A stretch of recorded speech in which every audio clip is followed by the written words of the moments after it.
Então a gente divide, vai dividir. Isso é um curso, na verdade, né? Esse é um curso que eu faço para os residentes. Hoje em dia eu faço para os residentes, né? A gente divide esse curso em 2 dias de aula, tá? E aí eu divido assim também, vou dividir assim para vocês também. Fiz assim na primeira turma, vou fazer assim nessa também. Tem o dia 1 e o dia 2, né? O dia 2, a gente tem que ver a data ali, porque é aquela data nova, né? Que a Flávia pegou aquela data que eu ia fazer. Então eu tenho que ver aqui que dia é. Vai ser no dia 7 de novembro, né? Então a segunda aula vai ser dia 7. Hoje é dia 31, semana que vem, né? Então na segunda-feira. Próxima segunda-feira. Então essa segunda-feira é a próxima segunda-feira que a gente vai ter, tá?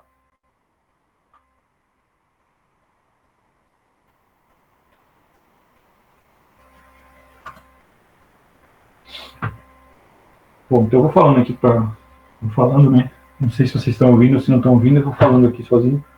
Mas é o seguinte, essa aula vocês precisam de. Você precisa de concentração máxima, assim. Tem que ficar 100% prestando atenção no que eu estou falando aqui. Porque senão você perde. Precisa de uma linha de raciocínio. Para entender eletrocardiograma é uma linha de raciocínio, assim, pelo menos na metodologia que eu uso, né? E lá no final desse curso, né, no final das 2 aulas, você vai estar laudando um eletro inteiro. Você vai estar laudando ele do começo ao fim, os conceitos fundamentais. Tá? Você não vai virar um arritmologista, não vai aprender conceitos aprofundados. Mas os fundamentais você vai sair laudando, tá? Mas você precisa seguir a metodologia. Então, um primeiro aspecto, né, dessa aula. Eu comecei fazendo esse curso no meu internato. Eu era interno, igual vocês, assim, estudante. E aí eu aprendi eletro, eu não sabia nada de eletro, e eu resolvi aprender eletro, num dia que eu passei vergonha lá com o professor, que eu não sabia nem ver ritmo sinusal, não sabia ver nada. Aí pronto, desse dia em diante eu resolvi que eu ia aprender eletro, e aí eu comecei a aprender, e eu comecei a ensinar para uns colegas, né? Primeiro começou um colega querendo aprender, eu também não sei, sobre o que você aprendeu aí, me ensina.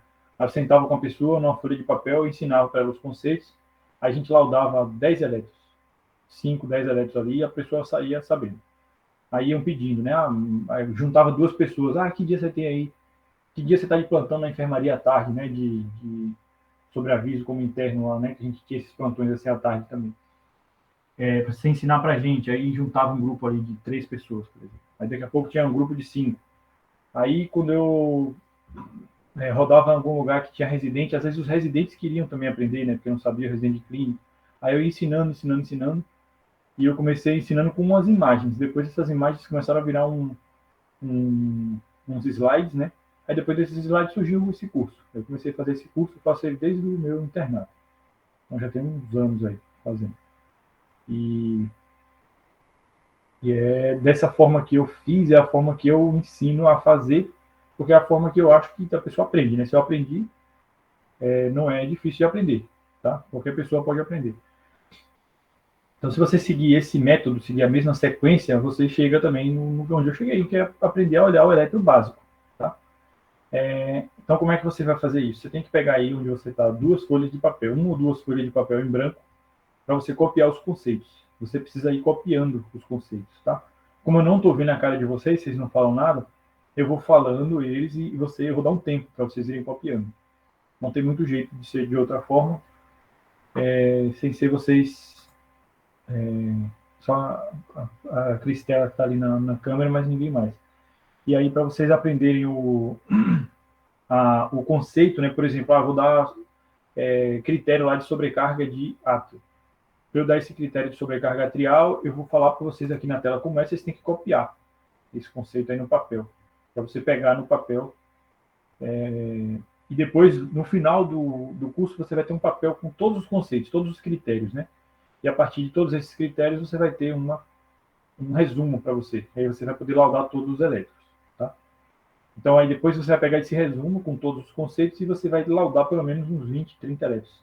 Você tem que pegar uns 20 eletrocardiogramas e laudar eles todos, do começo até o fim, tá? Laudar ele inteiro. Aí pronto, aí você vai abandonar o resumo e você não vai precisar mais. Você vai saber de cor já, porque você seguiu esse método, tá? Eletrocardiograma é o seguinte, eu sei que metade das pessoas estão pensando aí, cara, não já tentei aprender esse negócio, não vou aprender, não vai dar certo, eletro é difícil, eletro é uma bosta, eletro é muito abstrato e tal. E não é, tá? Eletro não é difícil. É só você ter, primeiro, esses conceitos iniciais aqui que eu vou dar, né, que é para você entender o exame.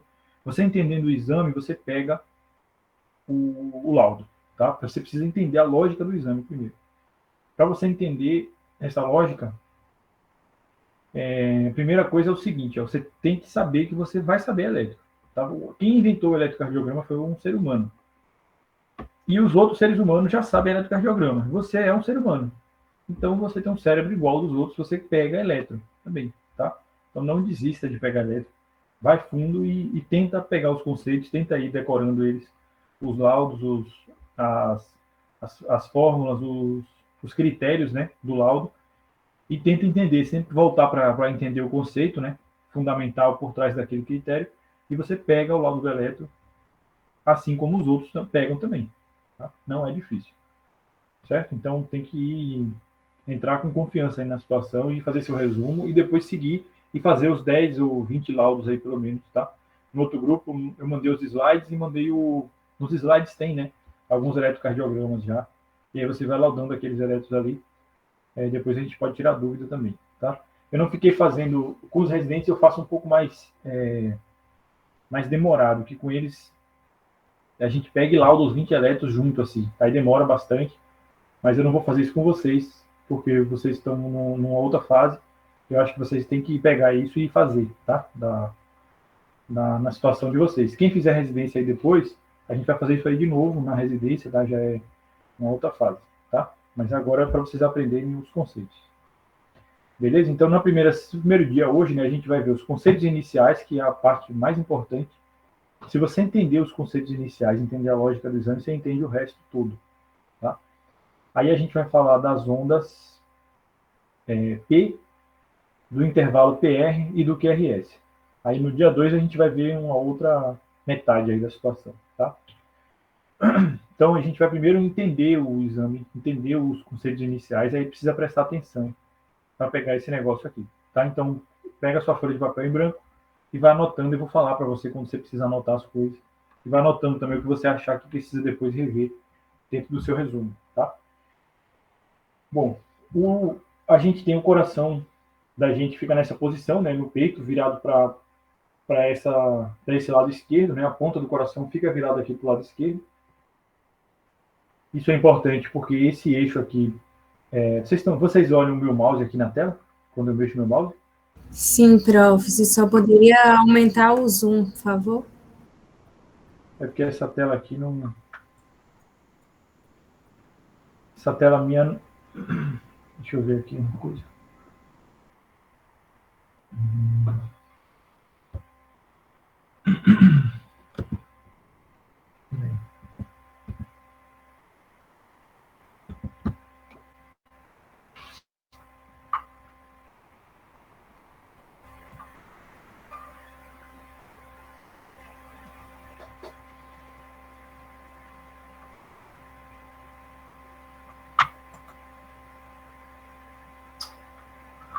Eu dupliquei minha tela, mas eu não estou conseguindo pegar meu mouse na outra tela aqui.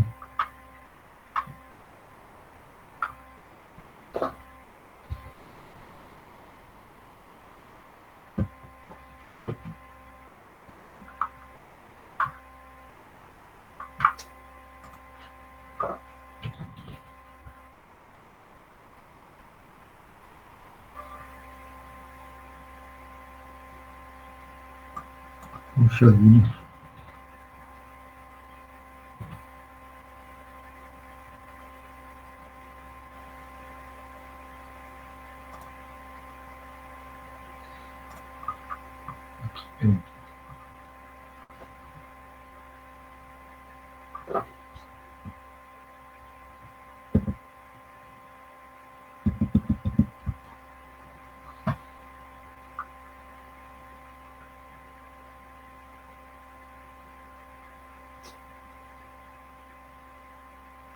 Acho que agora vai funcionar.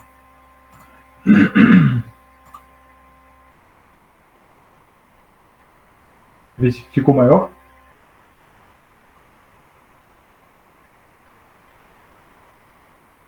Eu não vi diferença, não. Assim, não aumentou, não.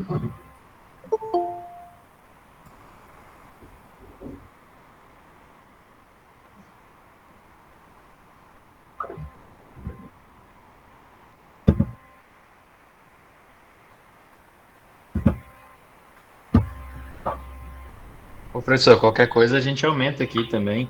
Não tem problema não. Se Peraí, quiser vou ter... apresentar normal. Eu tentei aumentar aqui, João, e ainda assim não dá pra enxergar nada. Ah, tá.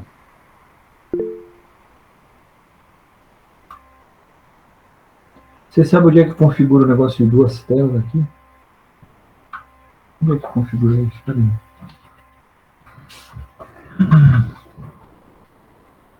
Monitores.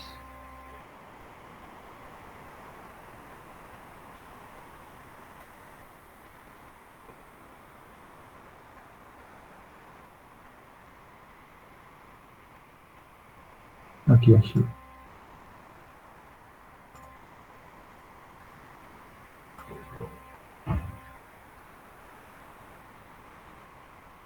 Beleza. Vai funcionar agora.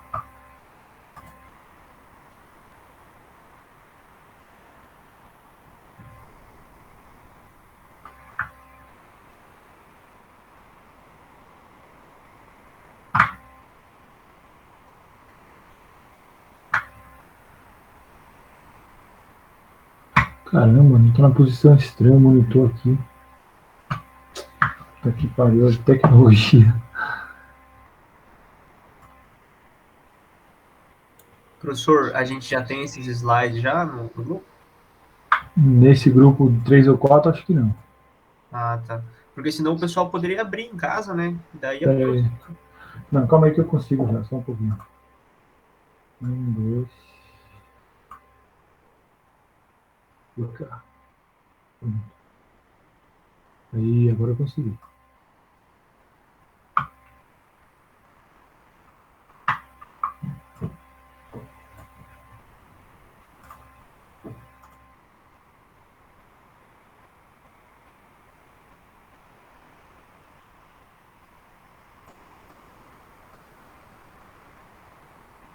Ficou do mesmo tamanho ou mudou? tá do mesmo tamanho. Pois é muito estranho isso, não sei porquê.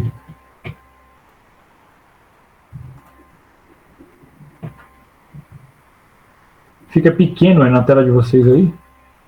Sim. Tá. Então eu vou tirar esse monitor. Vou dar uma tela só aqui, senão vai complicar não. E agora? Eu sinto que aumentou um pouco. Agora aumentou, né? Ficou no meio da tela? Aumentou um pouco. Tá, então beleza. Bom, então é o seguinte. A gente está com...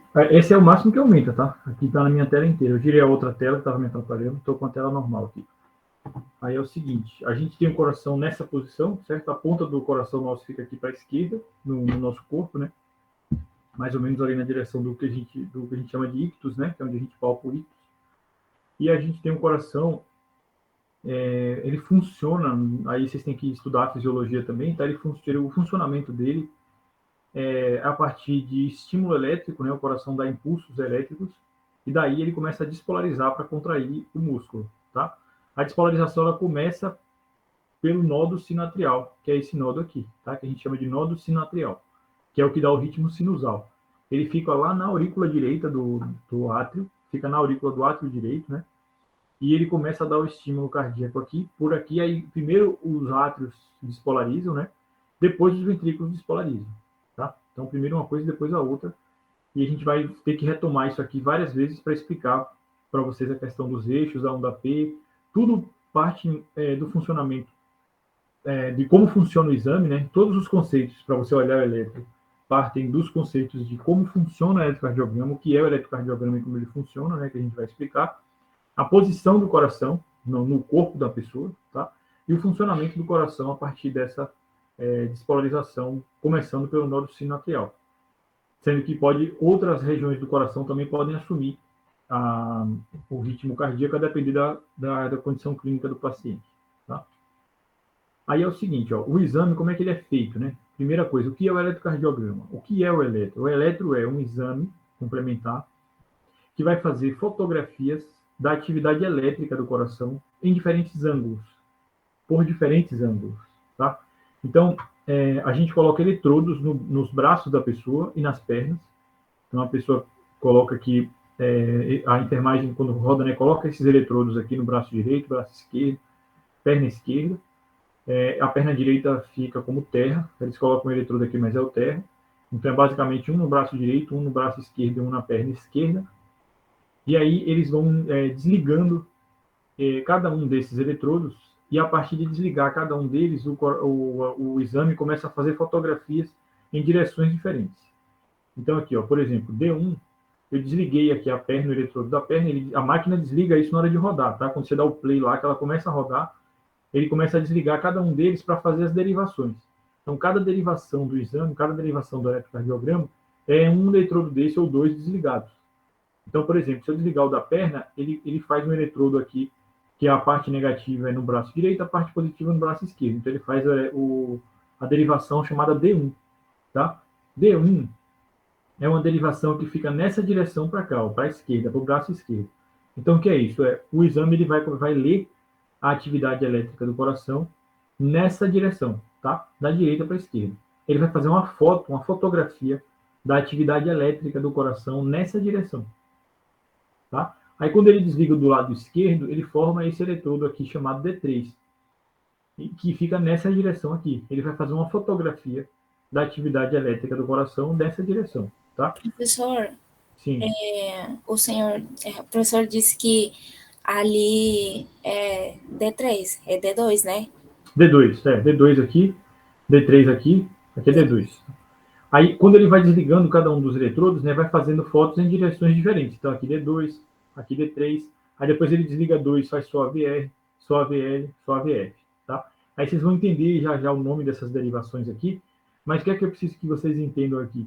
É que cada direção dessa é uma fotografia em ângulos diferentes. É como se você pegasse o coração, pegasse uma câmera fotográfica, que não é isso, tá? Mas fazendo uma analogia, e você tirasse fotos ao redor dela. Você está dando a volta nesse coração e está tirando foto dele.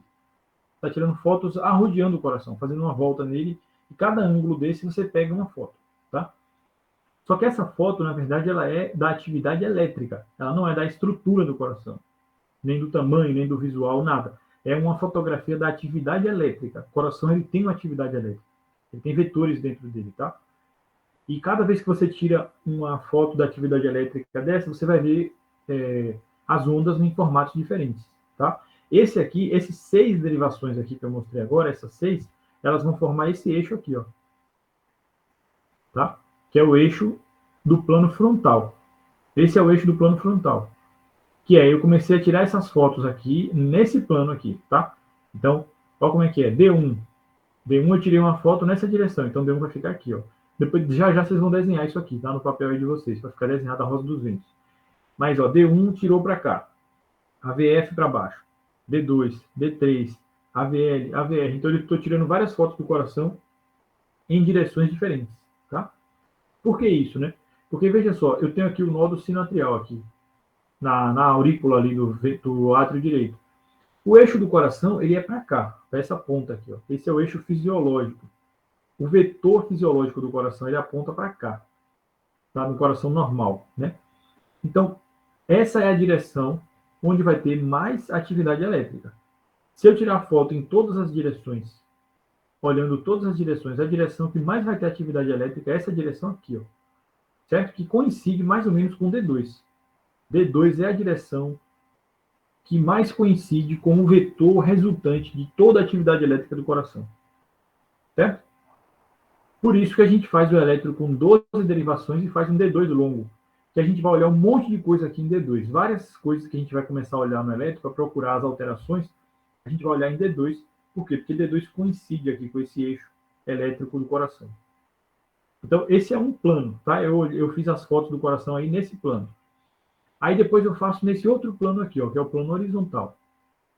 Aqui nesse plano horizontal, eu vou fazer as derivações de V1 até V6, tá? Olha como é que fica aqui, ó, V1, V2, V3, V4, V5, V6. Se eu fizer aqui minhas fotos de V1 até V6, eu vou fazer agora fotografias do coração nessa direção que ele está mostrando aqui na foto. Olha só. Então, V1, ó, daqui da frente até lá no fundo. É como se rasgasse o coração assim. Fizesse uma flecha, desse uma flechada aqui, que na verdade é uma fotografia da atividade elétrica. Depois V2, é nessa direção. V3, nessa direção. V4, V5, até V6, que aqui que é nessa direção. Tá? Então, são direções diferentes. Porque o eixo é diferente. Tá? E aí, o que eu tenho, né? Quando eu faço isso? Eu vou ter um eletrocardiograma, que esse é um eletrocardiograma normal, a gente vai falar várias vezes aqui dele, onde eu vou pegar ondas do mesmo coração, tá? É a mesma pessoa, é o mesmo coração.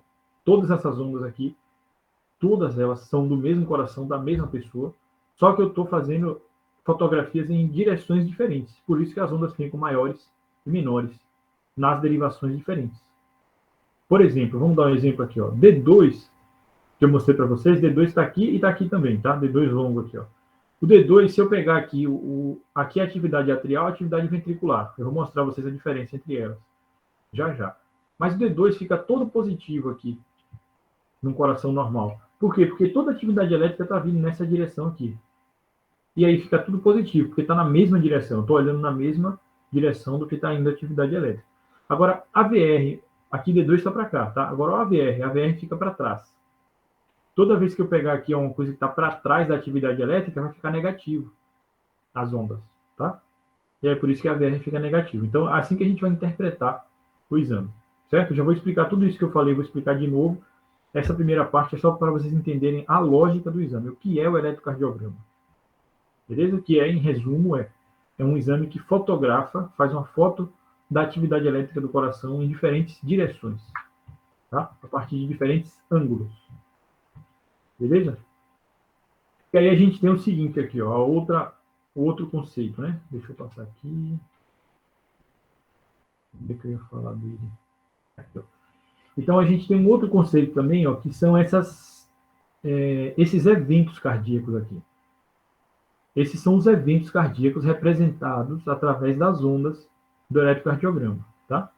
Que vão ficar diferentes em direções, se eu olhar elas em direções diferentes, tá? Entenda o seguinte, ó, a onda P, ela representa a despolarização atrial, ela é a despolarização dos átomos. A onda P, ela vai estar diferente em direções diferentes, em derivações diferentes, né? Porque eu vou estar olhando esse evento em direções diferentes. O evento qual é? A despolarização atrial. Eu estou olhando os átrios, estou olhando a despolarização atrial, e o que representa isso é sempre essa onda, que é a onda P. Só que ela vai ficar diferente, porque eu vou olhar depois da frente para trás, de trás para frente, da esquerda para a direita, da direita para a esquerda. Eu estou olhando nessas direções diferentes, por isso que a onda P vai estar, às vezes, positiva, às vezes negativa, às vezes neutra, certo? Mas a onda P sempre vai representar a despolarização atrial, tá? O QRS sempre vai representar a despolarização ventricular. Ele é a despolarização ventricular. Representa isso. E aí, a onda T é a repolarização ventricular. Tá? Aqui, todas as câmaras elas vão despolarizar e repolarizar. Tá? Lembra da fisiologia lá. Agora, e a repolarização atrial, ela se perde no meio do QRS. Ela é tão insignificante do ponto de vista elétrico que fica perdido ali no QRS, então a gente não consegue ver ela. Tá? Mas então grava isso. Despolarização atrial é a onda P, despolarização ventricular é o QRS, repolarização ventricular é a onda T. Tá? Esses são os eventos que a gente vai entender e estudar. Aí eu tenho esses intervalos aqui entre esses eventos, né? Então, por exemplo, o intervalo PR, que é o intervalo entre a onda P e o QRS. O intervalo PR, ele representa a demora, né? Ou o intervalo entre esses dois eventos, que é a despolarização atrial e a despolarização ventricular. Então, se eu quiser estudar o que acontece entre a despolarização atrial e a ventricular, eu vou olhar esse intervalo PR. Se eu quiser ver se está demorado, se está muito curto, muito rápido, se tem alguma alteração nele, eu vou olhar nesse intervalo. Mesma coisa aqui, ó, entre a despolarização ventricular e a repolarização ventricular, eu tenho um intervalo ST, aqui, né? Que é o segmento ST e tem um intervalo ST. E eu tenho também o intervalo QT, aqui. Eu vou explicar todos eles depois. Mas por que eu estou mostrando nessa tela aqui? Para que você, quando você encontre uma alteração em uma dessas ondas, você atribua a esse evento. Por exemplo, quando eu for estudar o átrio, eu quero ver se tem uma sobrecarga atrial. Qual é o evento que eu vou olhar? Qual é a onda que eu vou olhar? Eu vou olhar a onda P. Eu não vou ficar estudando o átrio lá na onda T. A onda T não tem nada a ver com o átrio. Não tem nada a ver com a atividade atrial. Então eu vou olhar a onda P. Se a onda P está grande, está pequena, está larga, está curta, se está bífida, se está positiva, se está negativa, tudo isso aí vai me falar sobre a despolarização atrial. Tá? Agora eu vou ficar olhando o QRS. Então eu vou ver se o QRS está grande, está pequeno, está largo, está curto, está alterado. Eu estou falando ali do ventrículo, estou olhando na despolarização ventricular. Certo? Então cada complexo de onda desse aí representa um evento cardíaco e vai servir para eu estudar o responsável por esse evento cardíaco. Tá? Então eu vou ver se tem sobrecarga ventricular no QRS. Eu não vou ver se tem sobrecarga ventricular na onda P. Certo? Então, por isso que eu tenho que saber reconhecer o que é cada uma dessas coisas aí. Bom? Então, beleza. Vamos seguindo.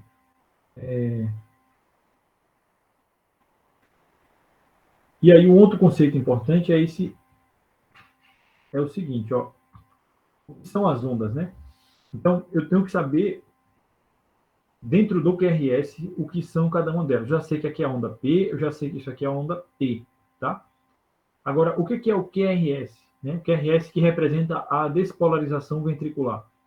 A onda R é sempre a primeira onda positiva. Sempre que houver uma onda positiva, que pode não haver, tá? O QRS ele pode estar sem R.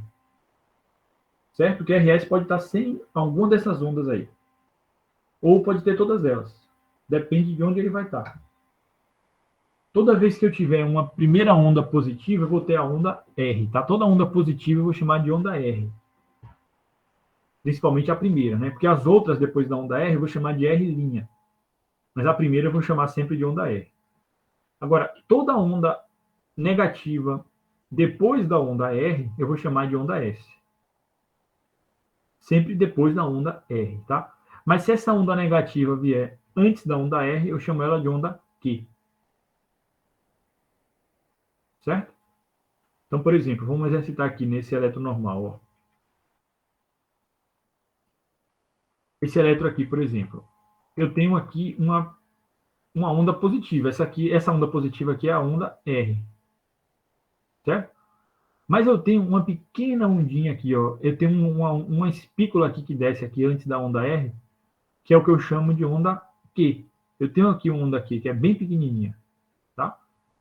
Agora, essa segunda onda negativa aqui, ó, que é essa espículazinha aqui, eu chamo de onda S. Então, aqui eu tenho uma onda Q, uma onda R, uma onda S. Esse aqui, por exemplo, ó, em V3. V3 eu só tenho aqui ó, a onda R e tem uma onda S. Eu não tenho onda Q aqui. Aqui não aparece onda Q. Aqui, por exemplo, ó, aqui eu tenho uma onda... Eu tenho uma pequena onda R aqui, ó, se vocês olharem, tem uma espículazinha aqui. Pode ser que não tenha, tá? Eu posso estar enxergando mal, por exemplo, aqui não tem onda R nenhuma, só tem a onda Q aqui, ó. Aí eu teria uma onda Q e a onda R seria essa segunda aqui, tá? Mas se tiver uma ondinha pequenininha aqui, eu vou ter uma R, aí depois eu vou ter uma S, aí depois eu vou ter uma R'. Então isso é importante, eu saber o nome dessas ondas, tá? Então, repetindo. A onda R são as ondas positivas, a gente chama de R.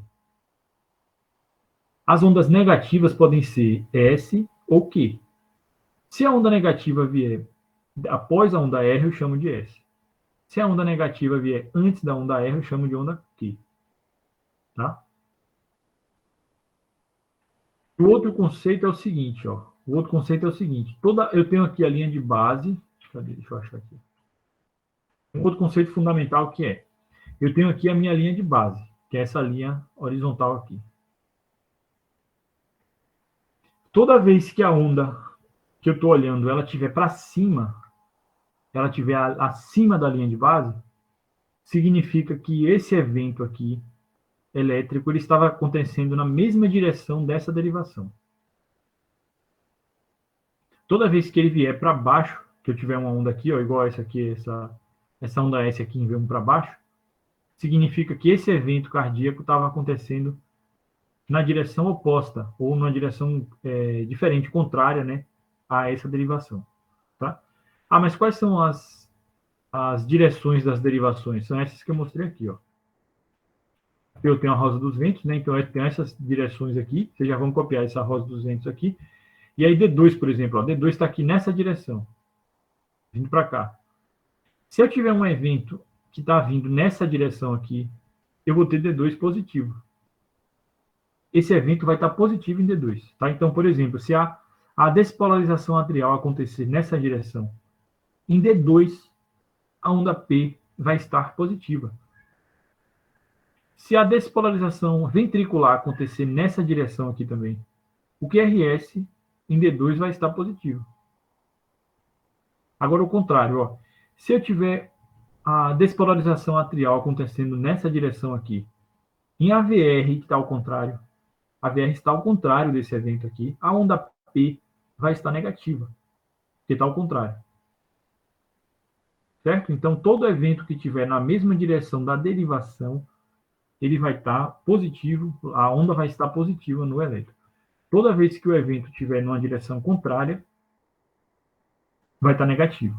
Tá? A onda vai estar negativa. E o outro conceito fundamental aqui, para depois a gente começar a falar dos critérios, é o papel quadriculado, né? O elétron é feito num papel quadriculado, em que são divididos quadradões, que dentro dele tem 5 quadradinhos. Cada quadradão desse aqui tem 5 quadradinhos de altura, 5 quadradinhos de largura.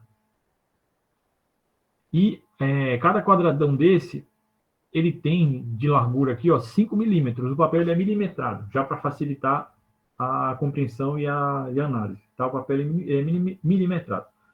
Então, se eu tenho aqui, ó, 1 milímetro, 2 milímetros, 3 milímetros, 4, 5 milímetros, o quadradão tem 5 milímetros. O quadradinho tem 1 milímetro. E isso em segundos é importante também a gente saber. 1 milímetro aqui, ó, que é um quadradinho, tem 0,04 segundos. 0,04 segundos são 40 milissegundos. E se eu tiver aqui, ó, eu tenho 0,2 segundos, que é um quadradão, então eu tenho 200 milissegundos. Então, um quadradão tem 0,2 segundos, um quadradinho tem 0,04 segundos. Certo? Então, aqui, ó, 1 milímetro, um quadradinho, 0,04 segundos, que é igual a 40 milissegundos. 2 milímetros, 0,08 segundos, que é 80 milissegundos. 5 milímetros, que são 5 quadradinhos, 0,2 segundos, que é 200 milissegundos. Beleza? Aí no eixo horizontal eu tenho o tempo, né? Eu vou caminhar com esses eventos ao longo do tempo. Então, por exemplo, aqui, ó, eu comecei aqui no tempo 0, né? Esses eventos aqui, eles estão acontecendo ao longo do tempo. Então, esse evento veio depois desse. O tempo está caminhando para cá, ó. Então, isso aqui foi a última coisa que o papel pegou. Último evento. Esse aqui foi o primeiro, tá? Então, no eixo horizontal, caminha o tempo mesmo. E aqui, ó, isso aqui é um quadradão, tá vendo?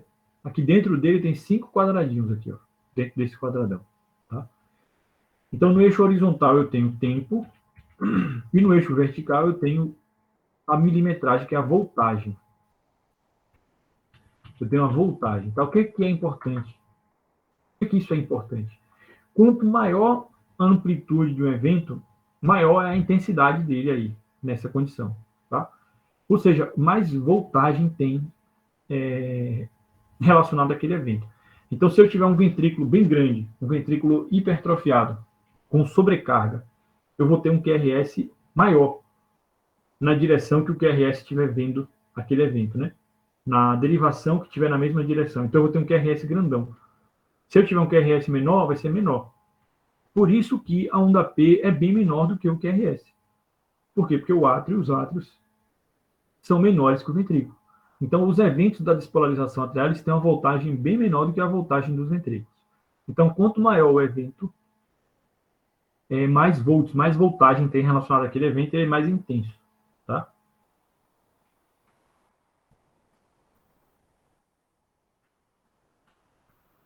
Até aí tudo beleza? Nos conceitos iniciais, vocês conseguiram pegar aí? Tudo jóia. Beleza. Prof, rapidão, não tem problema eu ter mais de uma onda Q então não, né? Se eu tiver duas espículas negativas antes de uma onda R, vai ser Q e Q'. Isso, pode ser Q e Q'. Pode ser, eu acho difícil acontecer, mas pode também. Porque quando a onda Q vem sozinha, não tem atividade elétrica ali, né? Normalmente é uma zona inativa, então normalmente não tem espícula, não. Dificilmente isso vai acontecer, eu acho que talvez não aconteça. Por causa disso, tá? Mas sim, se tiver, você vai chamar de Q e Q'. Toda onda que vier repetida duas vezes, você chama ela e ela linha, tá? Então R é R'. Q e Q', S, S'. Tá? Show de bola. Beleza. Aí agora vocês têm que desenhar isso aqui no papel de vocês. Ó. Vocês têm que saber a posição aqui desses eventos aqui na Rosa dos Ventos, senão vocês não conseguem depois laudar o exame, tá? Então eu vou explicar brevemente, já vocês desenham, eu vou dar uns minutos aí para vocês desenharem.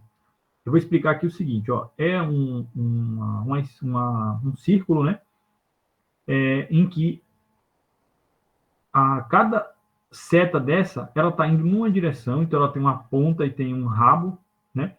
A ponta dela é a direção dela, então cada seta dessa tem uma ponta. Perceba aqui, ó, a VF está para baixo aqui, não está lá para cima, tá? Esse menos 90 graus aqui é o rabo de AVF, é o fundo dele. A VF mesmo está aqui, ó, ele está mais 90 graus, tá? Então eu tenho aqui, ó, AVF, que vem para baixo. Alguém sabe por que chama AVF? Vem de foot? Isso, Fit? vem de foot, né? De fit, de pé, pés, né? Então, AVF é fácil de entender, vem para baixo aqui, que vem de pé, tá? D1, ele é a primeira aqui no 0. 0 graus aqui é D1. Aí vem D1, AVF. Então, divide no meio, né? Divide em 4 essa esfera. E depois, cada quarto desse aqui, ó, cada quarto desse, eu vou ter duas dentro dele aqui, ó. Não é uma. Se você desenhar uma, você vai desenhar errado. Por quê? Porque é de 30 em 30 graus. Se eu tenho 90 graus aqui, entre duas delas, eu vou ter duas aqui no meio. Beleza? É como se fosse uma pizza, né? Com quantos sabores aqui, quantas fatias, né? Com 12 fatias, né? Vou ter uma pizza aqui com 12 fatias, não é com 8. Entendeu? É uma pizza com 12 fatias, tá? Então eu vou ter D1, aí vou ter AVF. Aí D2 e D3 vem logo do lado de AVF aqui, ó. Aí vai sobrar esses dois aqui para o lado, ó, AVL e AVR. Certo? Alguém sabe por que chama AVL e AVR? Left e right. Exatamente. Então, AVL de left, AVR de right. Certo? Direita, esquerda. E aí você vai, menos 30 graus, 0 graus, mais 30 graus, mais 60 graus, mais 90 graus, mais 120 graus, e assim sucessivamente, tá? Então, você tem que desenhar isso aí agora. Eu vou dar 3 minutos aí, 2 minutos para vocês desenharem isso.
Todo mundo desenhou aí? Conseguiram desenhar?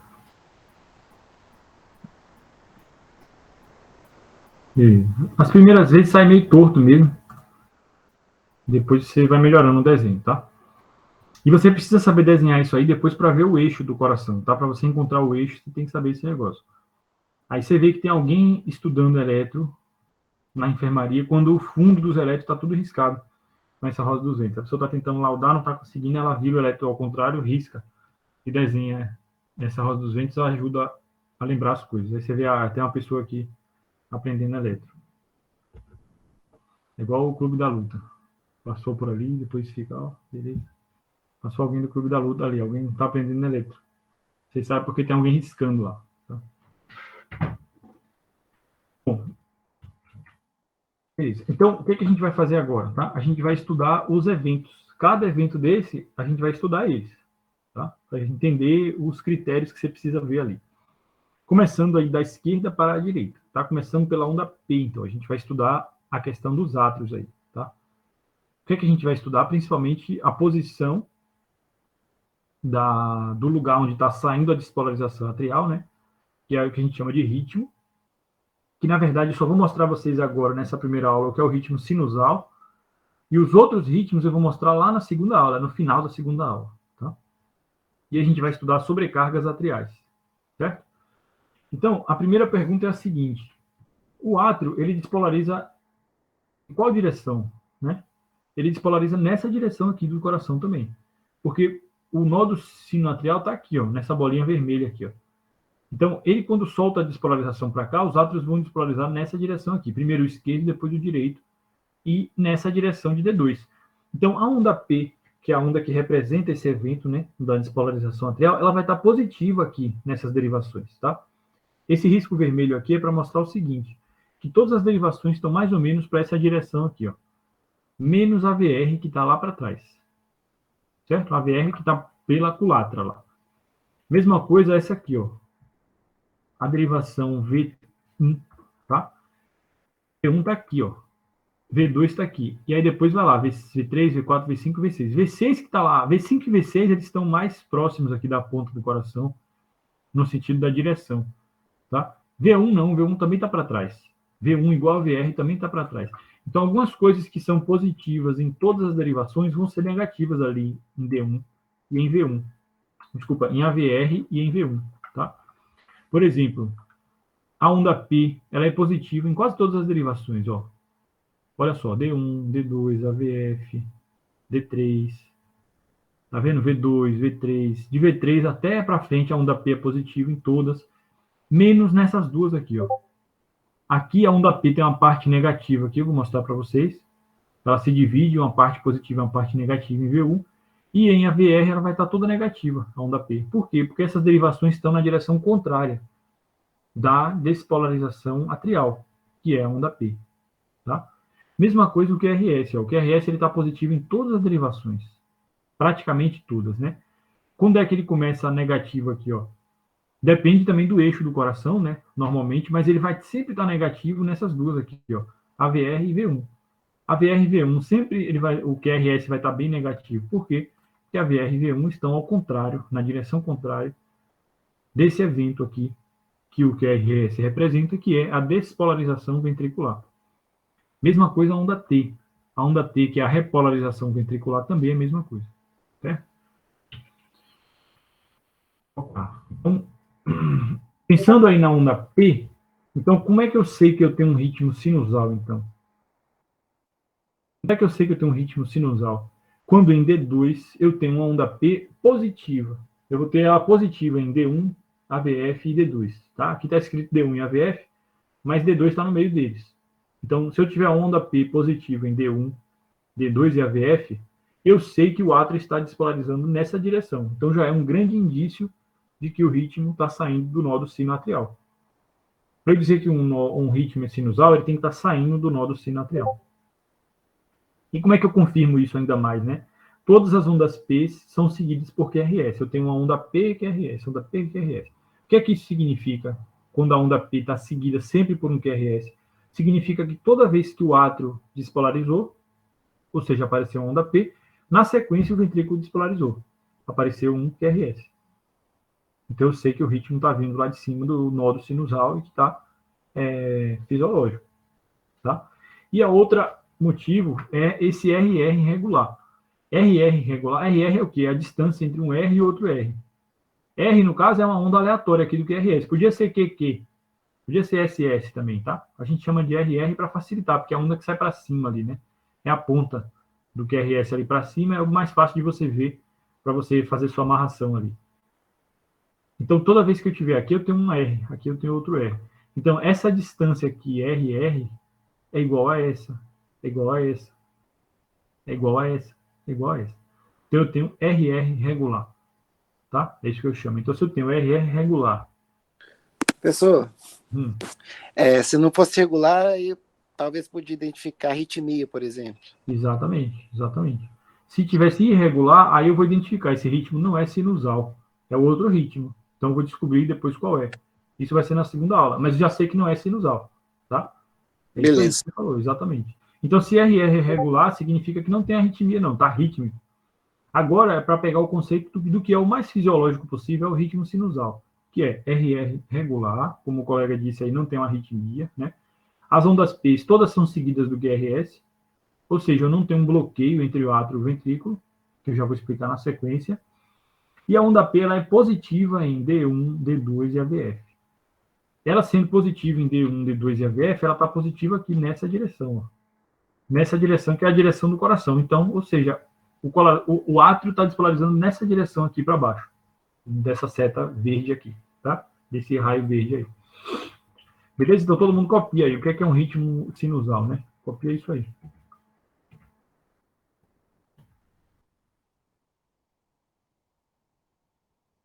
Professor, enquanto o pessoal copia, tem a questão aquela que a arritmia fisiológica, não tem? Que aí você tem um RR regular, mas o resto tá normal, né? Sim, aí você pode ficar irregular, né? Aí você chama de arritmia sinusal, né? Arritmia sinusal, né? É, isso mesmo. Beleza. Que é o normal da gente, né? Sua frequência não fica igualzinha também, né? O tempo todo. Se você tiver agora, você pega sobre uma escada com o eletro rodando em você, você vai lá em cima vai estar mais taquicárdico. Isso muda um pouco. Então, é porque eu rodei um eletro em mim uma vez e aí deu esse negócio. Aí eu fiquei, eita, será que eu tenho arritmia? Mas aí, tipo, Não. era bem de acordo com o movimento, de acordo com Isso. o uso mesmo. Se você inspirar profundamente, por exemplo, no meio do eletro, ou expirar profundamente, ele muda um pouco, tá? Aí isso aí é bem fisiológico mesmo. Show. Beleza. Então, para exemplificar aqui, ó, eu tenho aqui embaixo, no 1, aqui, ó, um ritmo sinusal, onda P, QRS. Onda P, QRS. Onda P, QRS. Eu tenho uma onda P precedendo o QRS, eu tenho uma onda P positiva aqui em D1, que é essa derivação que está mostrando, e eu tenho o RR regular, tá? Regular. É importante para você ver que isso aqui é um ritmo sinusal, para você identificar qualquer ritmo, é você identificar o que são as coisas. Certo? Tem que ter essa postura assim, de falar, deixa eu ver o que é cada coisa aqui, ó. Essa aqui é a linha de base. Pronto, já achei a linha de base. Aqui não está acontecendo nada, ó, nesse cantinho aqui. Aqui já aconteceu alguma coisa. O que é essa alguma coisa? É a onda P, que é a atividade atrial. Aqui parou de acontecer as coisas. Então, esse intervalo aqui é o intervalo entre a despolarização atrial e o QRS, que é a despolarização ventricular. Aqui começou a despolarização ventricular. Aí tem uma duração isso aqui, e uma amplitude, beleza. Aqui não está acontecendo nada. E aqui está acontecendo a repolarização ventricular.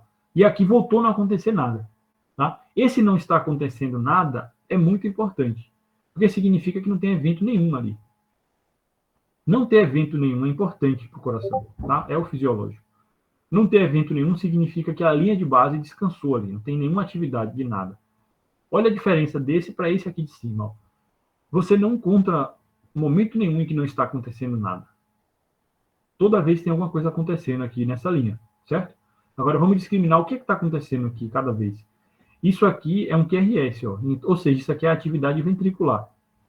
Então, se o ventrículo está contraindo aqui, cada vez que aparece um QRS desse, o ventrículo está contraindo a cada tanto tempo ali, certo? Só que ele está contraindo de forma irregular. Ó.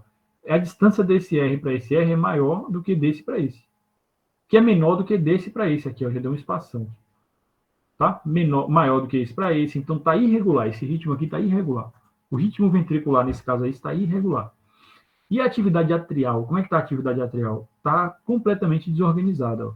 Essas ondas que estão aparecendo aqui são randômicas, aleatórias, cada uma de uma amplitude diferente. Então, isso aqui significa uma fibrilação atrial. O átrio está fibrilando. O átrio está dando estímulos randômicos aleatórios, cada um numa amplitude, cada um numa direção.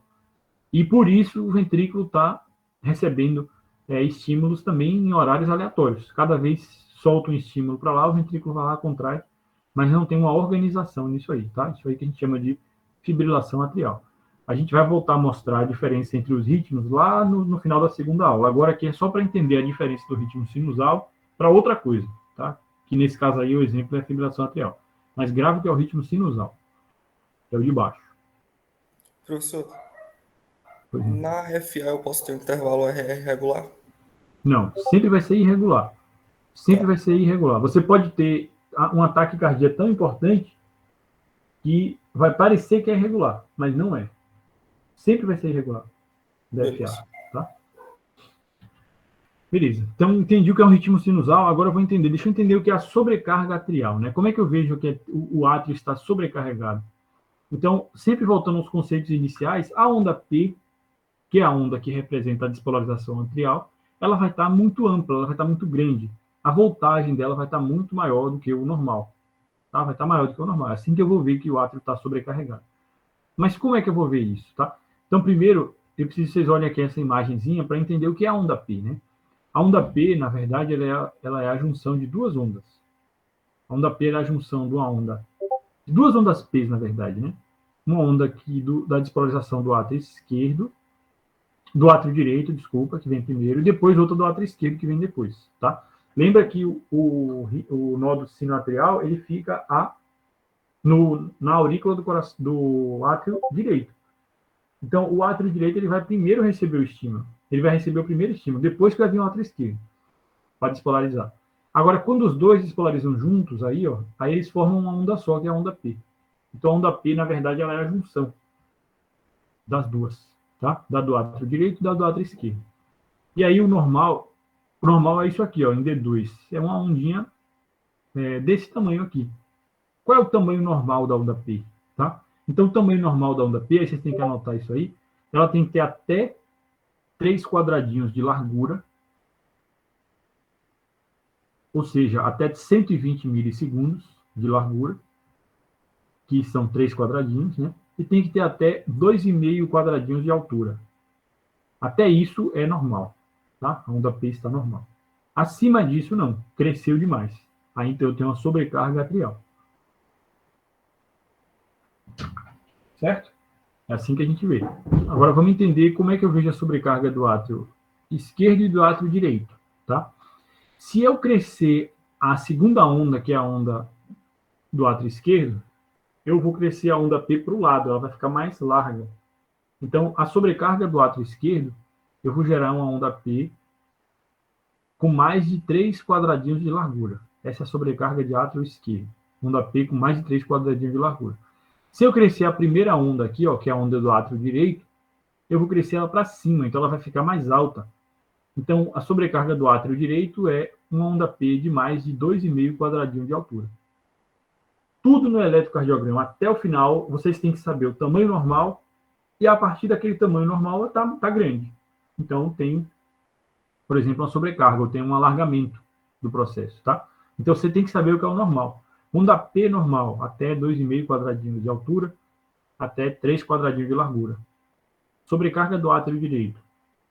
Onda P de mais de 2,5 quadradinhos de altura, mais do que 3 quadradinhos de largura.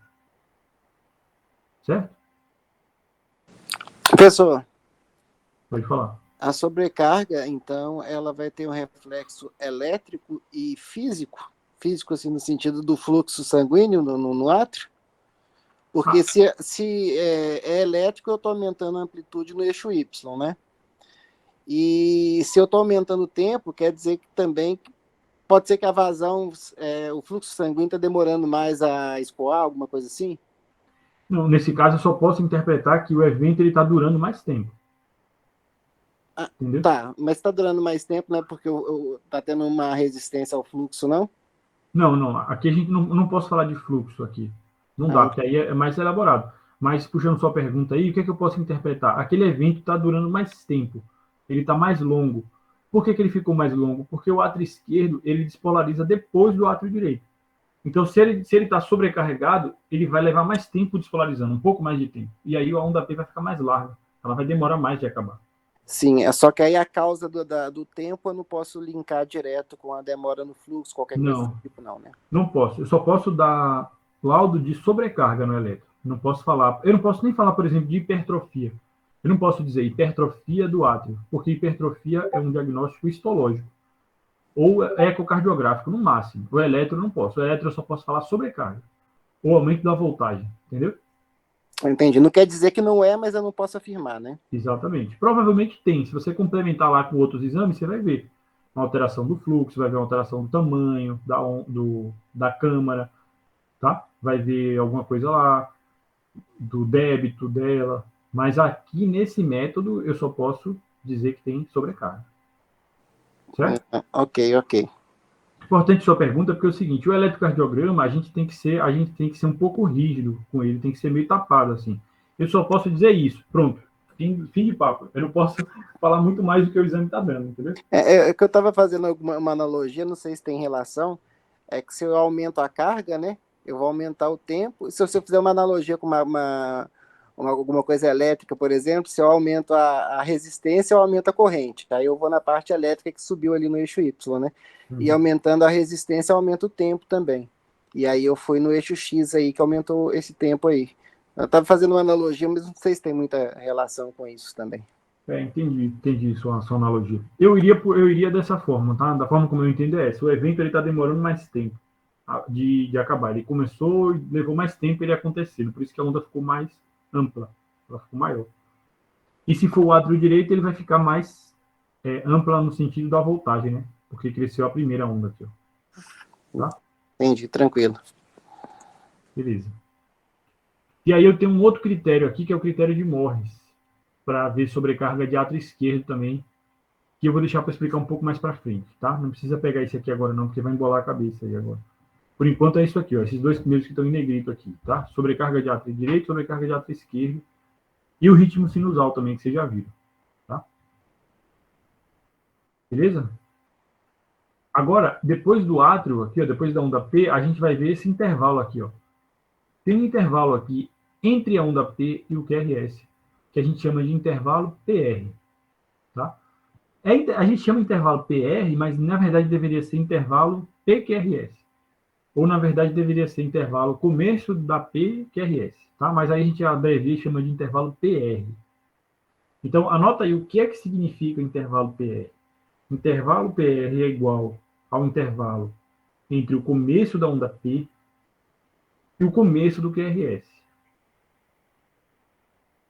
Tem que ser do começo da onda P aqui, ó, do início da onda P até o início do QRS. Seja lá qual for a onda que comece o QRS, viu? Se for onda Q, onda R, não interessa. Na hora que começou o QRS, acabou o intervalo PR. Então, o intervalo PR é do começo da onda P até o começo do QRS, tá? Esse é o intervalo PR. O intervalo PR, ele pode ser curto ou pode ser longo, tá? O normal, você tem que saber o normal aí, ele é entre 120 milissegundos, que é 3 quadradinhos, e 200 milissegundos, que são 5 quadradinhos. Relembrando aqui, ó, o intervalo PR é esse aqui, ó, do começo da onda P até o começo do QRS. Tá? Normal é de 120 a 200 milissegundos, que é de 3 a 5 quadradinhos. Está maior do que isso, eu tenho um alargamento do intervalo PR. Alguém arrisca dizer o que é que significa um alargamento do intervalo BQRS, ou do intervalo PR?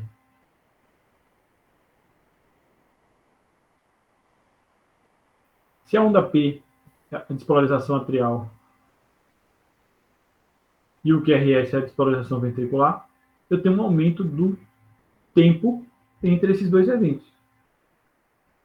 Certo? Ou seja, eu tenho um atraso entre a condução atrial e a ventricular.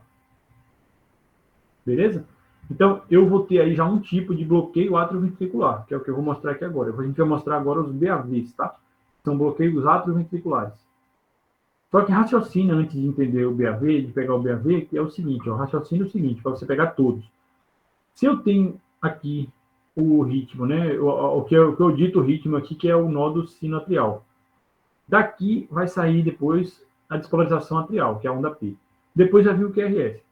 Se eu tiver um bloqueio entre esses dois eventos, eu vou ter ou um atraso na condução, ou seja, eu vou ter um alargamento desse intervalo PR, ou então eu vou ter um bloqueio aqui, não vai chegar. Ou seja, eu vou ter uma onda P que não gera depois na sequência dela um QRS. Certo? Que aí eu vou ter a graduação dos bloqueios. Ou ela não gera um QRS, ela está bloqueada, ou então ela está atrasada. Os eventos estão atrasados. Aí eu vou ter os 3 graus de bloqueio aí que eu vou mostrar para vocês, tá? A gente tem os BAVs, né, que é bloqueio átrio-ventricular de primeiro grau, bloqueio átrio-ventricular de segundo grau, bloqueio átrio-ventricular de terceiro grau, tá?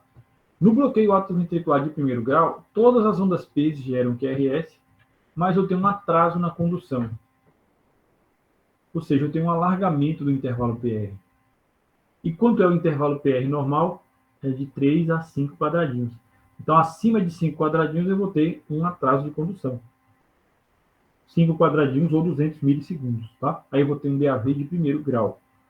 Só que, para ter um BAV de primeiro grau, todas as ondas P têm que gerar QRS na sequência delas. Todas as ondas P conduzem a um QRS.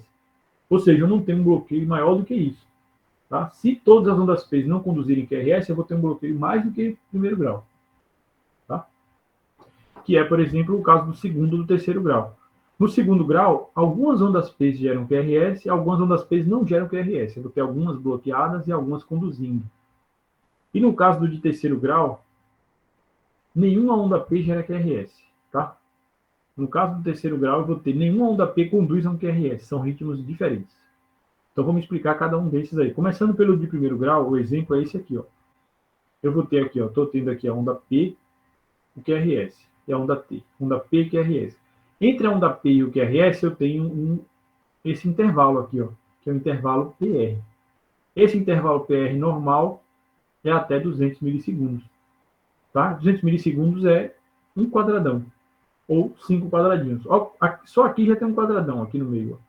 Então, ou seja, esse intervalo tem muito mais do que um quadradão. Né? Só que toda onda P gera um QRS. Toda onda P gera um QRS. Mesmo atrasado, toda onda P está gerando aqui um QRS. Tá? Isso é o de primeiro grau. Primeiro grau, moleza para entender.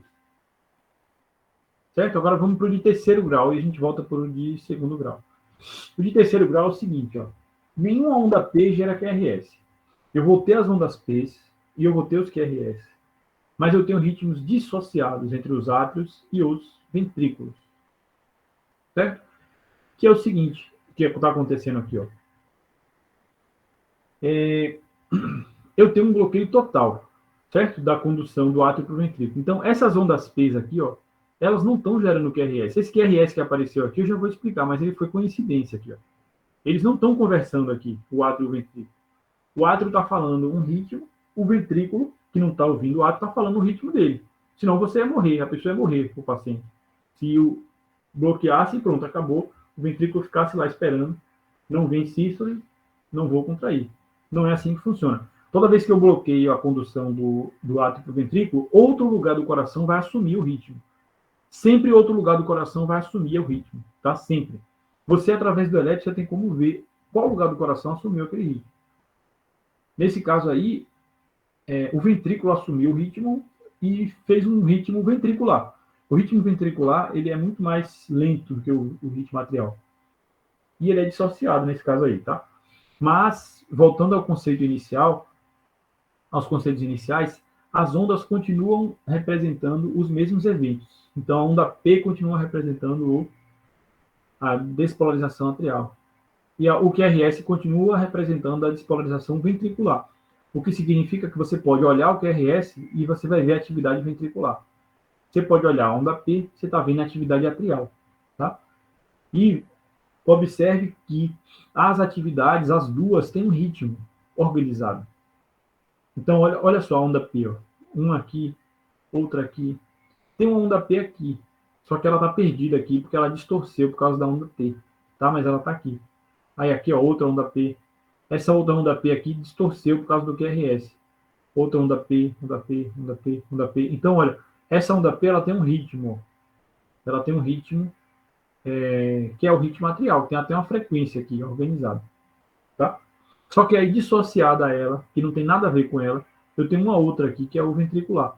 Olha o QRS aqui, olha outro QRS aqui, outro aqui, outro aqui. Então, ele é rítmico também. Ele também é rítmico. Só que ele está no ritmo dele, que é bem mais lento. Tá? Então, isso aqui é um BAVT, um bloqueio atrioventricular de terceiro grau. Aí fala assim, mas como é que eu consigo ver que isso aqui é onda P, que a onda P está aqui no meio, né? Como é que eu sei que não é nada aqui no meio? Porque aí você vai olhando o eletro inteiro e você vê como é a onda T do paciente. Você começa a olhar e perceber, a onda T dele não tem esse formato, tem outro. Nesse caso aqui. Aí aqui está distorcida. Ah, então deve ter uma onda aqui no meio. Então, se eu fizer a conta aqui, pela distância, cai uma onda P bem aqui. Tá? Esse é o BAVT, o BAV de terceiro grau. Eu vou mostrar outros exemplos daqui a pouco. Tá? Agora, o de segundo grau, que já é um pouquinho mais complexo, eu tenho dois tipos de BAV de segundo grau. Tá? Eu tenho o BAV de segundo grau MOBITS 1 e tenho o MOBITS 2. Certo? O MOBITS 1 é o seguinte, ó, o intervalo PR ele vai alargando progressivamente até bloquear uma onda P. Aí ele volta do início. Tá? Deixa eu mostrar uma imagem. Ó. Observa, começando daqui. Ó. Não, vamos começar daqui de baixo. Ó. Aqui tem uma onda P e tem um QRS, certo? Então, onda P, QRS, onda P, QRS, onda P, QRS, onda P, QRS. Agora, veja que esse intervalo PR, ele aqui está menor, aí aqui ele foi alargando, aqui alargando, até que a onda P bateu aqui no vazio. Ela bateu sozinha, não gerou QRS. Então, essa onda P aqui ficou bloqueada, completamente bloqueada. Essa onda P ela foi bloqueando aos poucos. Ó. Aqui ela só estava atrasando a condução, mas estava chegando. Estava atrasando, mas estava chegando, atrasando, chegando. Daqui a pouco ela atrasou tanto que ela não chegou. Essa condução aqui não chegou no ventrículo, não gerou um QRS, tá? Aí ela volta do início aqui, ó. Volta do começo. Esse é o BAV de segundo grau, MOBITS 1, que é o intervalo PR, vai alargando progressivamente até bloquear. Depois ele volta do início, tá? Agora, o BAV de segundo grau, MOBITS 2, o intervalo PR é regular, mas alguns são bloqueados. Então, olha só. Aqui é a onda P, aqui é o QRS. Eu tenho um intervalo aqui, aí eu tenho uma onda P aqui que bate no vazio. Aí eu tenho, aqui está juntinho da onda T, tá? Cuidado para não confundir que aqui a onda T está junto da onda P. Mas aqui é uma onda P. Certo? Aí eu tenho aqui a onda P que levou um QRS, uma onda P que bateu no vazio. Aí outra onda P que levou um QRS, uma onda P que bateu no vazio. Só que o intervalo aqui, ó, entre essa e essa são iguais. Esse intervalo aqui é igual. Ó. Então, ele não está alargando até bloquear.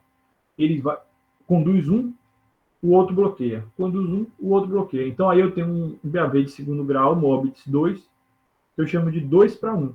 E tem duas ondas P para um QRS. Uma conduz, a outra está bloqueada. Ele podia ser 3 para 1 também. Tá? Podia ser 3 ondas P, duas bloqueando, uma QRS. Por aí vai. Então é o seguinte, para entender essa analogia aqui, para entender isso aqui direito, a gente tem uma piada, né? Que é a seguinte.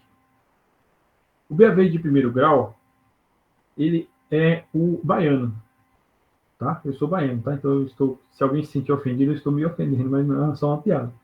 O BAV de primeiro grau, ele é o baiano. Porque é o seguinte, o baiano, ele chega atrasado, mas ele vai todo dia, porque ele é gente boa. O baiano não deixa você na mão. Mas ele só chega atrasado um pouquinho, mas ele chega. Ele vai com você. Se ele combinou, ele vai, só que ele chega atrasado, porque ele é enrolado. Tá? Mas ele vai. Ele é gente boa. Agora, o BAV de segundo grau já é o carioca. O carioca é diferente do baiano. O carioca é o seguinte, ele chega no primeiro dia cedo, né? Para poder impressionar. Aí ele vai atrasando, até o dia que ele falta. Aí no outro dia ele chega cedo, de novo. Ele não é bobo, né? Para impressionar. Para você não ficar chateado. Aí depois ele vai atrasando. Aí depois ele falta. Então ele vai tomando coragem para faltar. Progressivamente, depois ele chega cedo. Tá? Então o BAV de segundo grau MOBITS 1 é o carioca. O BAV de segundo grau MOBITS 2, ele é o paulista. Porque o paulista é o seguinte, ele é trabalhador, ele é responsável. Ele chega no horário. Só que se alagar a Avenida Paulista lá, se interditar a Avenida Paulista, não tem como ele ir para o trabalho, ele vai faltar. Se não tivesse assim, ele chegaria cedo. Então, um dia ele chega cedo, no outro dia ele não vai. Um dia ele chega cedo, no outro dia ele não vai. Porque toda vez que ele chega cedo, porque ele saiu de casa cedo. Ele é responsável. Só que ele só não consegue chegar porque bloqueia mesmo. Tá? Então ele bloqueia um, chega cedo quando ele chega. Tá? Esse é o paulista.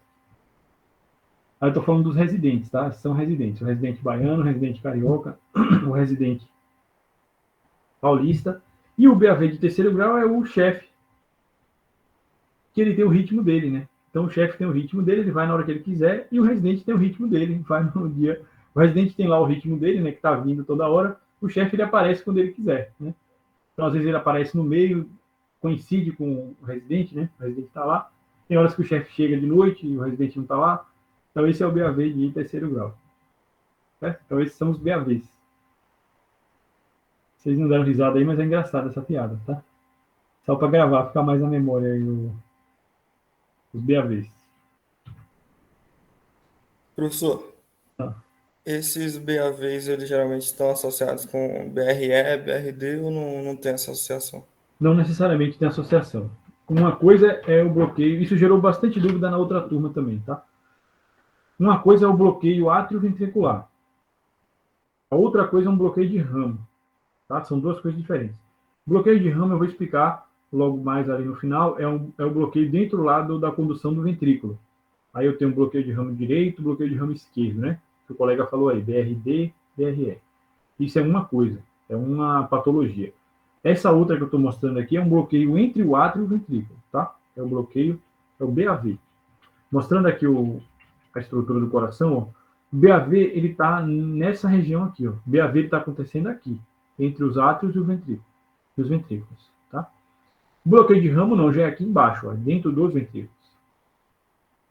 Então são duas coisas diferentes, certo? Eu vou já explicar aqui a lógica do... Beleza. Beleza? Então todo mundo pegou aí, né? Então olha só, que ritmo é esse aqui, ó?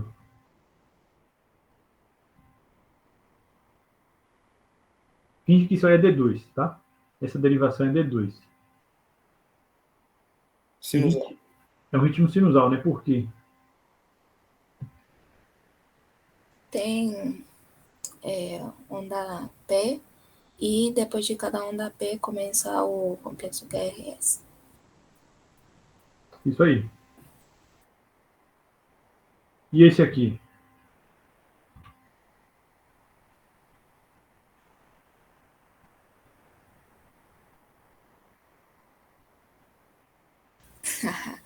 É sinusal também, só que tá meio estranho, porque... eu vou chutar, vou falar que é sinusal também. Não. Não é. Que ritmo é esse aí? Vamos ver se alguém acerta.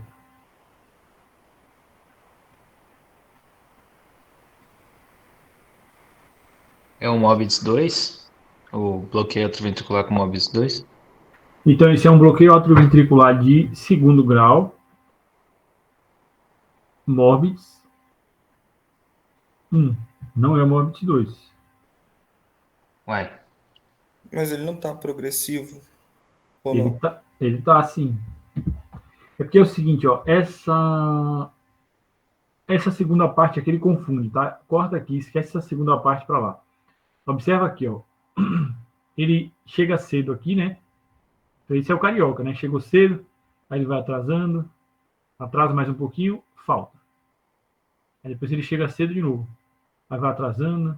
Só que aqui teve o extracístole, então aqui atrapalhou. Mas é um BAV de segundo grau, MOBITS 1, tá? Esse aqui não, esse aqui é o BAV de segundo grau, MOBITS 2, ó. Chegou cedo, faltou. Chegou cedo, faltou. Tá vendo? Chegou cedo, faltou. Esse aqui é o paulista. BAV de segundo grau, MOBITS 2. E esse aqui...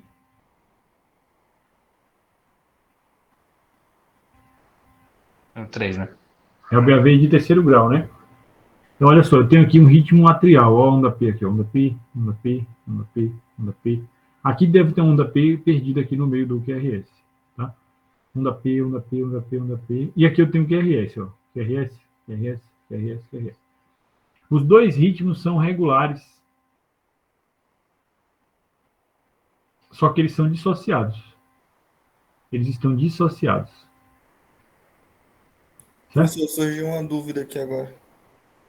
Diga aí. Esse alargamento de QRS aí não tem nada a ver com ramo.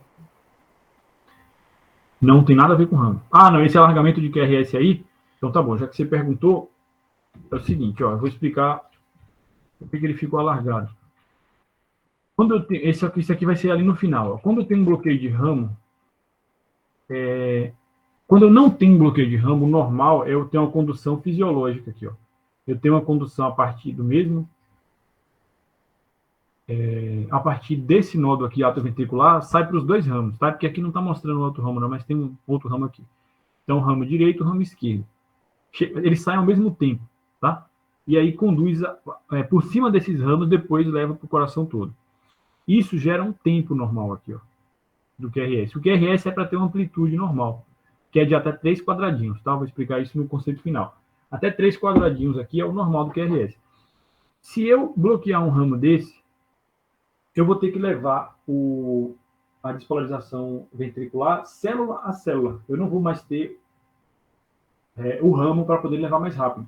É como se eu pegasse um trem que está em cima do trilho e se ele passar por cima do trilho, ele chega mais rápido. Se ele sair do trilho e for andar pela grama, ele vai bem mais devagar. Certo? Então, quando eu tenho um bloqueio de ramo, eu demoro mais para conduzir a despolarização ventricular. O que vai acontecer? O QRS vai alargar. Ele vai ficar largo. Tá? Quando o QRS fica largo, eu percebo ele através da contagem dos quadradinhos ali. Ele vai ter mais do que 3 quadradinhos. Tá? Isso eu vou explicar ali no final. E aí, quando eu tenho um bloqueio de ramo aqui, por exemplo, esse bloqueio de ramo de terceiro grau, esse bloqueio atrioventricular de terceiro grau, que é o BAVT, o BAV total, o BAV de terceiro grau, eu posso ter um QRS largo, igual esse aqui, e eu posso ter um QRS estreito. O que vai determinar se o QRS vai ficar largo ou estreito é o seguinte: quando eu bloqueio as ondas do átrio para os ventrículos, dos átrios para o ventrículo, outro lugar do coração vai assumir o ritmo. Tá? Se esse lugar ficar acima do feixe de His, eu vou ter uma largura de QRS. Se esse lugar ficar abaixo do feixe de His, eu vou ter outra. Tá? Então, para ver se vocês pegaram o raciocínio aí. Se eu estiver acima do feixe de His, o lugar que assumiu, o QRS vai estar estreito ou vai estar largo? Largo, né? Vai estar estreito. Mas no caso vai demorar mais para descer? Não. Ele não vai demorar mais, sabe por quê? Porque quando ele disparar antes da divisão do feixe de His, os dois ramos vão receber ao mesmo tempo o estímulo. Se eu tiver um lugar abaixo do feixe de His, não vai ao mesmo tempo. Vai ter um lugar que eu vou ter que voltar para poder conduzir. Entendi. Entendeu? Então, se eu soltei o estímulo antes da divisão, ele chega na divisão e vai para os dois lados ao mesmo tempo. Então, por isso que eu vou ter um BAV de terceiro grau, onde o ritmo ventricular é supraiciano ou infraiciano, que a gente chama. Tá? Esse aqui, no caso, é infraiciano. Infraiciano. Is de His. Is de feixe de His. Tá? Entendi, professor. Valeu, obrigado. Beleza? Tá bom, então já explicamos aqui os BAVs, né, que são os bloqueios atrioventriculares. Agora a gente vai entrar na questão do ventrículo mesmo aqui, tá? Já demos um início aqui, né, com sua pergunta. A gente vai começar a analisar agora o QRS, certo? O QRS, ele tem uma amplitude normal, nas derivações ele tem uma duração normal, tá? Primeira coisa, bloqueio de ramo. Acabei de explicar como é que funciona o bloqueio de ramo, né? Expliquei aí, vou explicar de novo aqui, ó. Se eu tiver os dois ramos funcionando normal, eu vou ter o estímulo chegando aqui e ele vai dividir para os dois ramos ao mesmo tempo. Os dois ramos vão conduzir por cima das fibras nervosas, aquilo ali, e aí o coração vai despolarizar mais rápido os ventrículos. Os ventrículos vão despolarizar mais rápido.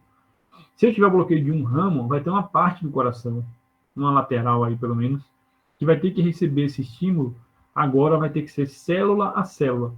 Não vai poder ser por cima do trilho, tá? Então, lembra, voltando lá para aquela analogia lá da guerra, lá, né, da aula de choque. Se eu tiver aí, bloqueei a estrada principal que leva suprimento lá para uma cidade. Aí o povoado vai ter que receber o estímulo a pé. As pessoas vão ter que carregar, entregar de umas para as outras lá, as caixas com as coisas e tal. Até chegar lá vai demorar um pouco mais. Se ele for pela estrada, não. Pela estrada já vai levar direto e as pessoas vão pegando, tá? Então, por isso que demora mais um pouco. Então, como é que eu sei que tem um bloqueio de ramo, então?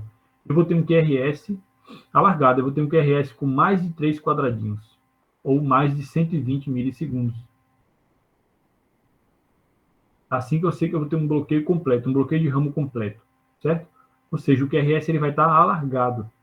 Tem lógica isso aí ou não tem? Se o QRS está alargado, a duração desse evento é maior. Ou seja, esse evento está demorando mais. Que evento é? A despolarização ventricular. Tem lógica para vocês, a despolarização ventricular demora mais quando eu tenho um bloqueio de ramo, sendo que o ramo é o responsável, né, pela velocidade da despolarização ventricular. Então, esse evento vai demorar mais. Certo? Ele vai ficar mais largo. Beleza? Agora, como é que eu sei que é um bloqueio de ramo esquerdo ou um bloqueio de ramo direito? Para eu saber que é um bloqueio de ramo esquerdo ou um bloqueio de ramo direito, eu vou olhar V1. Eu vou lá em V1 e vou olhar para V1. O QRS em V1, se ele estiver mais para baixo, eu vou ter um bloqueio de ramo esquerdo. Se ele estiver mais para cima, eu vou ter um bloqueio de ramo direito. Pô, mas como é que eu gravo esse negócio? Grava o seguinte, ó, vê quem dirige aí, quem já dirige carro, por exemplo, tá? Ou quem não, aí, mas não dirige, mas então olha alguém que está dirigindo. Fica olhando uma pessoa que está dirigindo, prestando atenção como é que ela faz. Quando você vai virar para a esquerda, você pega a seta e você empurra lá para onde?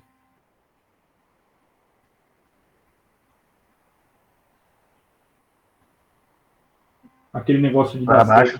Para baixo, né? Se você for virar para a esquerda, você empurra ela para baixo. Se você for virar para a direita, você empurra ela para cima, tá? Então é assim que a gente grava aí bloqueio de ramo esquerdo ou direito. Você sabe que tem um bloqueio de ramo porque está largado. Mas para eu saber que está direito ou esquerdo, eu vou olhar V1. Se V1 estiver para cima, V1 para cima, então eu tenho um bloqueio de ramo direito. Se V1 estiver para baixo, bloqueio de ramo esquerdo. Certo? Sendo que, além do alargamento, né? Olha aqui, ó, um bloqueio de ramo direito aqui, ó, como é que é, ó. Olha o bloqueio de ramo direito. V1 está para cima, tá vendo? O QRS é alargado e V1 para cima. Agora, deixa eu só mostrar um negócio aqui, ó. Aqui é um bloqueio de ramo esquerdo, ó. Eu tenho um QRS alargado, mais do que 3 quadradinhos, e V1 todo para baixo. Certo? O bloqueio de ramo direito ele vai estar para cima. V1 e V6 fica ao contrário nos bloqueios, tá? Então, por exemplo, o V6 do BRE fica muito parecido com o V1 do BRD. É ao contrário. E no BRD você vai ter um V1 que é parecido com o V6 aqui. Tá? Então, no BRE, eu vou ter o V1 para baixo e o V6 para cima, com essa orelha aqui, ó. E no BRD é o contrário, eu vou ter o V1 lá, igual esse V6 aqui, com a orelha assim para cima, e o V6 todo para baixo assim, tá? No bloqueio de ramo, eu também vou ter essa orelha aqui, eu vou ter uma divisão do QRS, ó. O QRS ele vai ficar dessa forma aqui, ó. Vai ficar dividido, rachado, bífido. Que é o que a gente chama de R e R', tá? Pode ser um RS R', né? Aqui, por exemplo, ó, V2 virou um RS R'. Por quê? Porque essa onda negativa aqui, ela passou da linha de base para baixo, então ela virou onda negativa. Aqui virou uma onda S, ó. Aqui eu tenho um R, S, R'. Aqui não, aqui eu tenho um R, R'. Aqui não chegou a vir para baixo, então é tudo onda R aqui, ó. Beleza? Aqui é um bloqueio de ramo direito, lá ao esquerdo.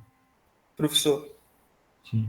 ali naquele quadradinho laranja tem não lauda se tiver um infra. Agora, seria obrigatório ter o supra ou se não tiver, dá para laudar também?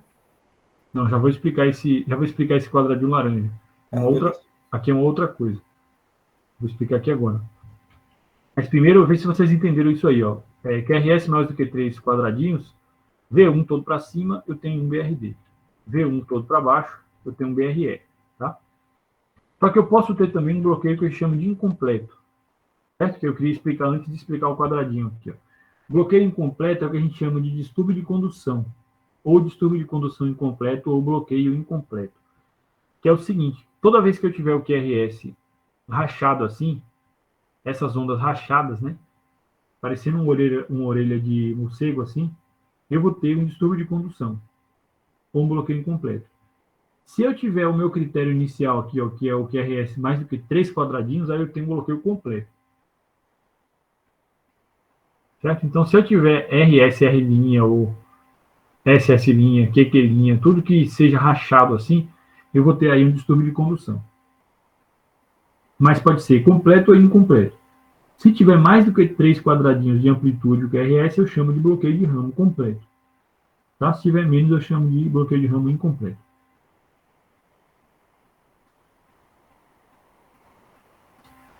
Beleza?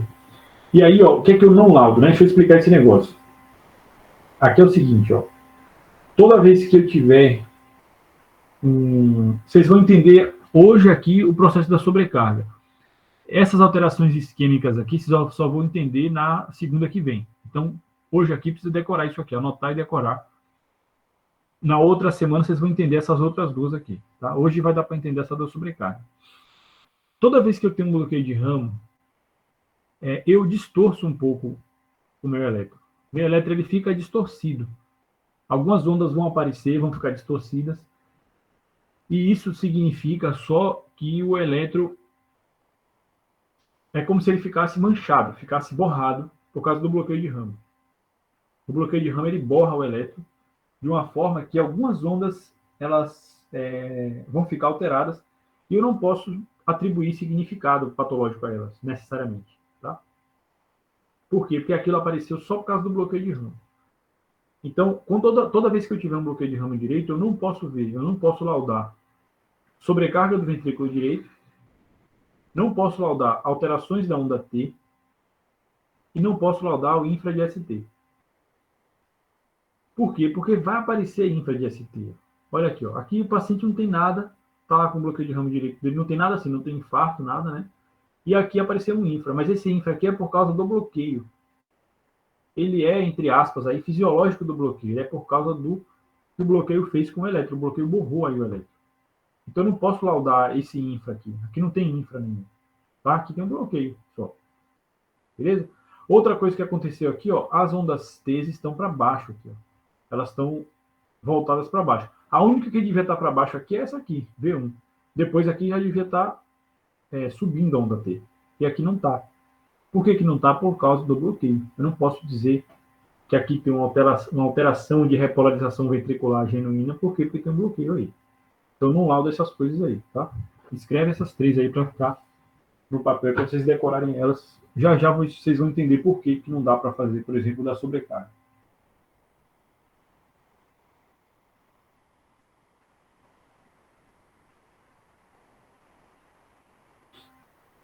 E, no caso do...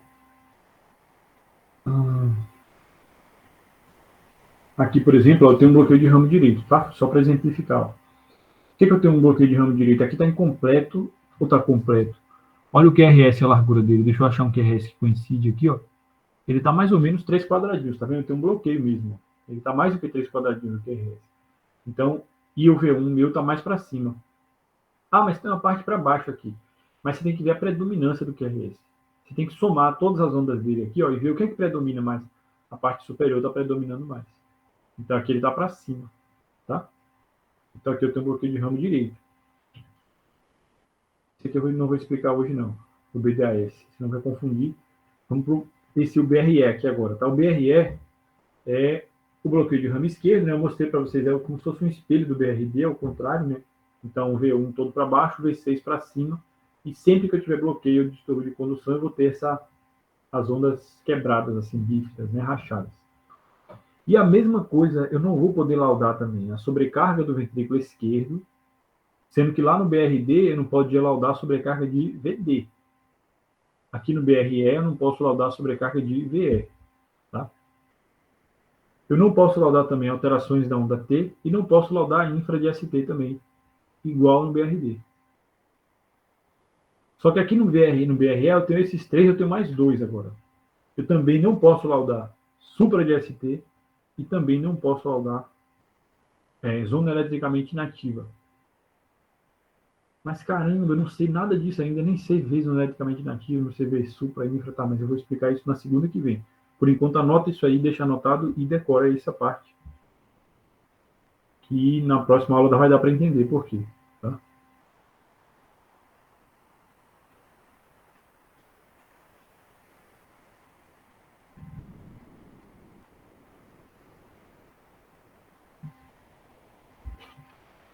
Todo mundo copiou aí? Vamos seguir?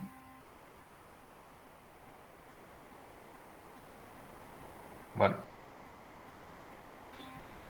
Beleza. Aqui, olha só. Tem um bloqueio de ramo aí? Qual é?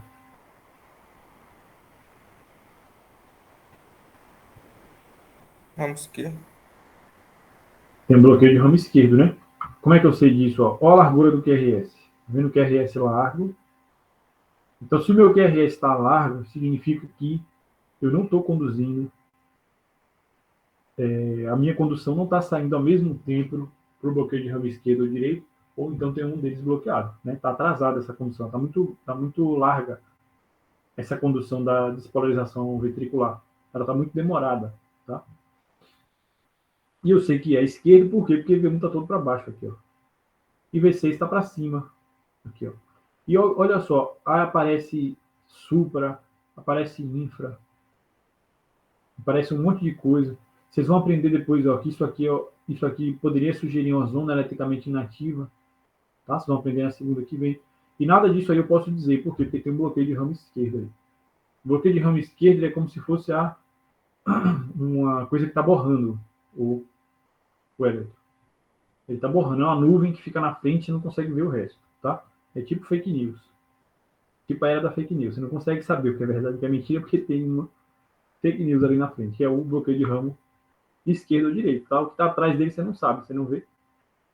Beleza? Então vai aparecer um monte de coisa aí, você não pode concluir muita coisa em cima dessas outras alterações. Tá? Vamos seguindo aqui. Ó. Aqui também bloqueio de ramo esquerdo. E agora eu vou explicar a sobrecarga, tá? Eu expliquei o bloqueio de ramo. Vocês já entenderam a diferença lá entre bloqueio atrioventricular, né, que são os BAVs. É só olhar o nome, tá? Raciocina no nome, pô, BAV. É bloqueio atrioventricular. E o que é o átrio mesmo? É onda P. O que é o ventrículo? QRS. Ah, então é aquele bloqueio lá que eu fico vendo a relação entre as ondas P e o QRS, que pode estar atrasado, pode estar bloqueado. Ah, tá bom, lembrei. E o que é o bloqueio de ramo? Quais são os ramos? Ah, eu estou lembrando agora. O ramo é o trilho do trem lá, que fica dentro dos ventrículos e que conduz mais rápido. Então, quando é que eu vou ter bloqueio de ramo? Quando o QRS estiver conduzindo devagar. Ele está largo. Tá? Beleza, entendi agora. Certo? Lembra do nome que você lembra do negócio. Tudo aí tem uma lógica. Tá? Ok, agora, para entender sobrecarga ventricular, precisa entender de novo essa condição aqui, ó, da posição do coração. Todo mundo sabe que o coração fica nessa posição, né? Quem não sabe, saiba, o coração está nessa posição. Dentro de você aí, nesse momento, seu coração está aí para esse lado lá. A ponta está para o ictus, né? Como a gente falou no início. Por que isso tem relevância assim? Fala, pô, você está achando que eu sou idiota? Está me ensinando onde é que fica o coração? Não, é porque a ponta do coração coincide aqui, ó, mais ou menos com V5 ou V6. E o contrário, lá atrás, né, o fundo lá do coração, o hilo lá em cima, os vasos, vai coincidir mais ou menos lá com V1 e V2. Certo? Isso tem uma lógica nesse negócio. Se eu pegar aqui, ó, de V1 até V6, você vai ver que V1, a onda R começa pequena, ela começa bem pequenininha. E ela vai crescendo aos poucos, até chegar em V5, V6. V5, V6, ela fica maior. V1, ela começa pequena, tá? Mas por que isso? Porque sim, porque a voltagem do coração está para cá. Então, quem é que vai medir uma voltagem maior? Quem está mais para a ponta aqui, ó. Quem está na mesma direção da despolarização da ponta do coração, que é V5 e V6. Quem está ao contrário, V1, tá? Então, por isso que a onda R, ela começa fisiologicamente pequena em V1. E ela vai crescendo. V2, V3, V4, V5, V6. Até chegar a ficar grande aqui em V5, V6. Tá bom. Mas se eu tiver, por exemplo, um ventrículo direito sobrecarregado, se eu tiver um ventrículo direito aí que está precisando fazer mais força do que ele faz normalmente. Hipertrofiado, sobrecarregado. O que ele vai fazer com a voltagem de V1? Ele vai puxar ela para cima. A voltagem em V1 ela vai aumentar nesse coração patológico. Por quê? Porque essa massa ventricular aqui desse lado direito vai ficar mais importante a voltagem dela. Então, como é que eu vou ver que a pessoa tem uma sobrecarga de ventrículo direito? É só ir pela lógica. Essa onda R em V1 vai ficar grande. Entendeu? Ela vai ficar maior. Então, como é que eu vejo sobrecarga de VD? Lá na diretriz de elétrica está escrito com essas palavras aí, ó, onda R de alta voltagem em V1. Vai ser muito simples, mas é muito simples. É isso, a onda R ficou grande em V1. É tão simples quanto parece mesmo, é isso. Pela lógica, você chega no critério, entendeu? Como é que eu sei disso? Pô, tem uma onda R grande em V1, tá? Olha esse elétron para vocês verem que coisa interessante agora, para associar uma coisa da outra. Então, primeira coisa, olha o tamanho da onda R em V1, enorme, né? Então, esse aqui tem um baita de sobrecarga de ventrículo direito. E, ao mesmo tempo, olha que coisa interessante. Olha o tamanho da onda P. Aqui. Olha a altura dela. Vocês estão vendo que a onda P está bem alta? Qual é a altura normal da onda P? Olha no resumo de vocês aí.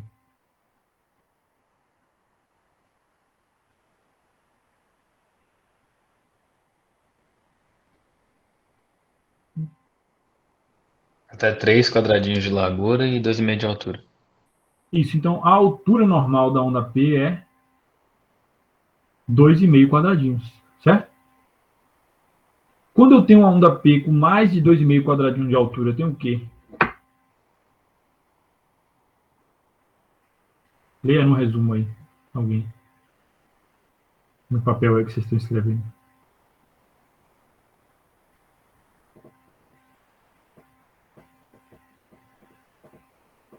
Uma sobrecarga de átrio direito. Eu tenho uma sobrecarga de átrio direito, exatamente. Tem alguma lógica na pessoa ter uma sobrecarga de átrio direito e ventrículo direito? Total, né? Às vezes eu tenho uma doença no coração direito. O paciente está com o coração direito todo doente. Ele está com corpo pulmonar, por exemplo, ou um infarto ali, ou um processo de hipertrofia só daquele lado. Então ele tem uma sobrecarga do coração direito todo. Então acontece muito isso, da pessoa ter uma sobrecarga do átrio direito e do coração do ventrículo direito. Ela pode ter uma sobrecarga do átrio esquerdo e do ventrículo esquerdo, na mesma pessoa, né? Então, só para associar os dois conceitos aí. Professor, dá para associar com insuficiência cardíaca também? Sim, pode ser uma insuficiência cardíaca do coração direito, Beleza. por exemplo, tá? Por exemplo, né? E aí cresce as duas coisas, só para associar aí, como é interessante essa associação. E agora a diretriz traz assim, ó, onda R de alta voltagem em V1. Mas alta voltagem quanto? Aí a gente dá alguns exemplos, né? Por exemplo, a onda R fica maior do que a onda S. Tá? Essa primeira ondinha aqui, negativa antes da onda R, é a onda Q. Tá? Depois vem a onda R e a onda S está aqui bem pequena. Mas o eletrofisiológico é assim, ó. Onda R pequena, depois vem a onda S grande. Tá vendo? Maior do que ele. Então, normal V1 é a onda S ser maior do que a onda R. Mas quando ele está com sobrecarga, não. Vai ter uma onda R maior do que a onda S em V1. Ou então, uma onda R mais do que 5 quadradinhos em V1. Tá? Você pode pegar uma das duas coisas aí. Então, anota esse critério aí da sobrecarga de VD.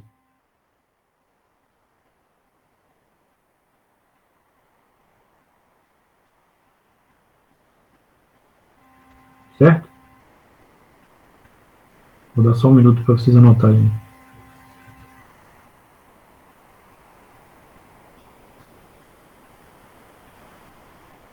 Tá, beleza.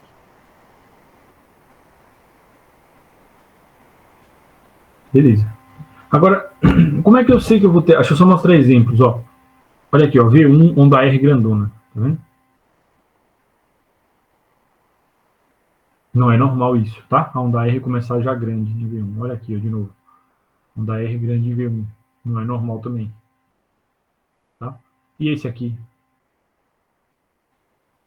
A onda R está grande em V1. Sobrecarga de VD? Não, aí no caso é bloqueio de ramo direito, né? Que Exatamente. tá bífido. Exatamente. Então, se eu tenho bloqueio de ramo direito, eu não posso dizer que tenho a sobrecarga de ventrículo direito. Por quê? Porque as duas patologias, as duas coisas vão dar essa onda grande em V1 aí. Certo? Então, eu não posso dizer que isso é uma sobrecarga. Eu tenho um bloqueio de ramo. Ah, mas então eu também tenho uma sobrecarga? Não. Eu não posso dizer que tem. Eu não posso afirmar que tem uma sobrecarga de VDI, não. Só que tem o bloqueio de ramo direito. Certo? Botei só de pegadinha mesmo. Não posso. Por isso que eu não posso laudar. Tá? Aquilo lá. Beleza? Isso é o ventrículo direito. Agora, o ventrículo esquerdo, né? Então, como é que funciona a questão da sobrecarga do VE? Né? Sobrecarga do VE é o seguinte, ó. O que já era grande aqui em V5, V6, vai ficar maior ainda. Então, a onda R, que é a onda positiva, que já era grandona aqui em V5, V6, ela vai ficar ainda maior. E a onda S, que já era bem negativa em V1, ela vai ficar ainda mais negativa. Tá? Quando eu tenho sobrecarga de VE. O normal é isso aqui, ó. Uma onda S no tamanho normal e uma onda R aqui no tamanho normal. Agora, se eu crescer muito o VE, o que vai acontecer com essa onda S? Vai aumentar. E o que vai acontecer com essa onda R aqui, ó? A R ela vai aumentar, tá? Então, vai ficar dessa forma. Olha aqui, ó, de V1 a V6. A onda S bem grande, V1 é a onda S bem grande aqui em V5 ou V6. Aí eu chego no critério principal, que é o critério de Sokolov-Lyon. Esse critério aqui de Sokolov-Lyon, o que é que eu faço? Eu somo a onda S de V1, que é essa aqui, negativa, com a onda R de V5 ou V6. O que for maior. Tá? Eu pego o que for maior, ou V5 ou V6, e somo com a onda S de V1. Se der mais do que 35 quadradinhos, e aí se for nos jovens eu considero 40 quadradinhos, eu tenho uma sobrecarga de ventrículo esquerdo. Esse é o critério principal. Se você quiser gravar um critério só, vai de Sokolov-Lyon, tá? Tem um outro critério, que é o critério de Cornell. Esse eu não consigo explicar muito a lógica dele, mas ele já é diferente. Eu vou somar o R do AVL aqui, ó. R de AVL com o S de V3 aqui, ó. E aí eu dou 28 em homens e 20 em mulheres. Tá? Esse é o critério.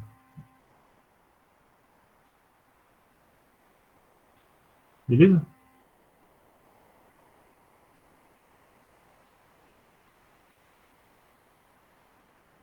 É fácil, né? O critério é avaliar o V1. Então. Critério é... Não, o V1 fora, e V5 fora ou V6. assim. V1, V5 e V6 vão estar com um S diferente, né? Maior. Não. O V1 vai estar com S maior, o V5 ou V6 vão estar com o R maior. R maior, beleza. Isso. Beleza? Então, entenderam aí sobrecarga de ventrículo esquerdo, né? Agora, como é que eu vejo o cálculo do eixo aqui, tá? Então, o cálculo do eixo é o seguinte, existe o eixo normal. O eixo normal, ele é de 0 graus até 90 graus. Esse é o eixo normal. 0 graus a 90 graus.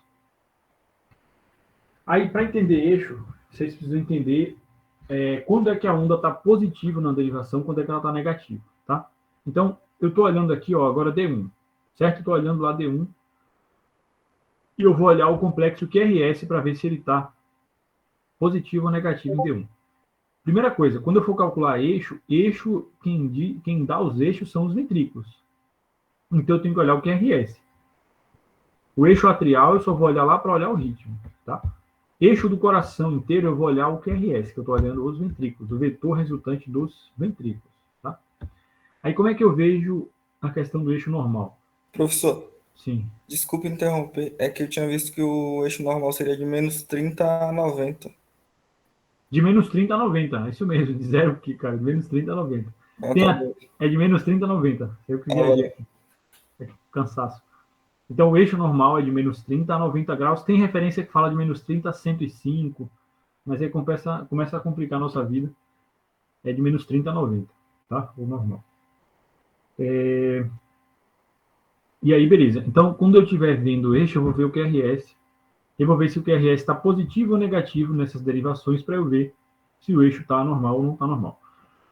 Então, é o seguinte, se eu olhar para a VL, que está nessa direção aqui, tá? E o meu QRS e o meu coração estiver com eixo para D2, D2 é bem perpendicular à VR aqui, ó, a VR. D2 é perpendicular. Então, se eu tiver um evento elétrico apontando para D2, ele vai estar como em AVL? Esse evento. Ou seja, se eu olhar o meu, por exemplo, a despolarização cardíaca está toda para cá, dos ventrículos, está nessa direção de D2. Exatamente nessa direção. Como é que o QRS vai estar em AVL? Vai estar zerado? Ele vai estar ou zerado, ou na verdade ele vai estar a parte positiva igual à negativa. Ele vai estar isoelétrico, que a gente chama. A gente chama de isoelétrico. Ou seja, a parte negativa vai ser igualzinha à parte positiva. Mas você já pegou aí o raciocínio. Por quê? Porque ele é perpendicular, né? Então a VL está olhando nesse evento de lado.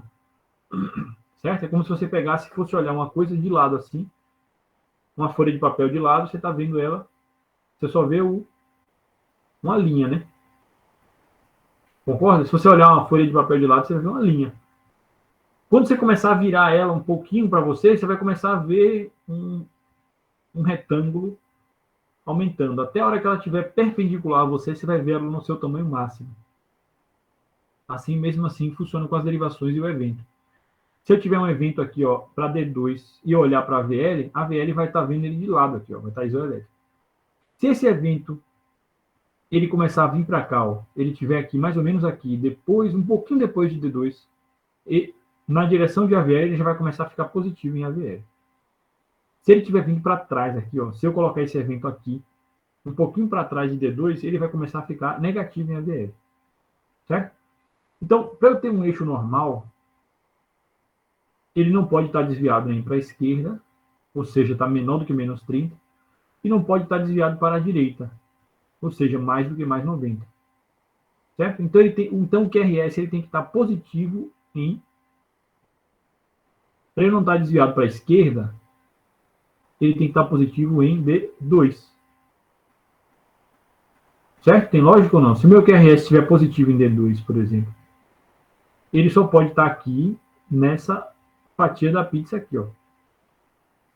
Porque se ele estiver nessa fatia para trás, dessa linha para trás, ele começa a ficar negativo o QRS em D2. Entendeu? Então ele tem que estar para cá. Aí ele não vai estar desviado para a esquerda, beleza. E para ele não estar desviado para a direita, ele tem que estar de mais 90 para cá. Ou seja, se eu olhar em D1, ele tem que estar positivo. Porque se ele estiver positivo em D1, ele está daqui para a direita, certo? Ele está daqui para cá. Ele não está lá para trás. Entenderam? Então, o eixo normal, se você só quiser saber o eixo normal, já está ótimo. Eu já vou ensinar a calcular o eixo exatamente onde ele está. Mas se quiser saber só o normal, é o que está melhor, tá? Para você, tá beleza saber o normal. Não precisa necessariamente saber calcular de tudo. Como é que eu sei que o eixo cardíaco está normal? No mesmo raciocínio do ritmo sinusal. Eu vou pegar o QRS agora, né, que eu estou falando do eixo, eu não estou falando não da P, e eu vou ver que o meu QRS está positivo em D1 e D2. Então, QRS positivo em D1 e D2 significa eixo normal. Entenderam? QRS normal, o eixo normal, QRS positivo em D1 e D2.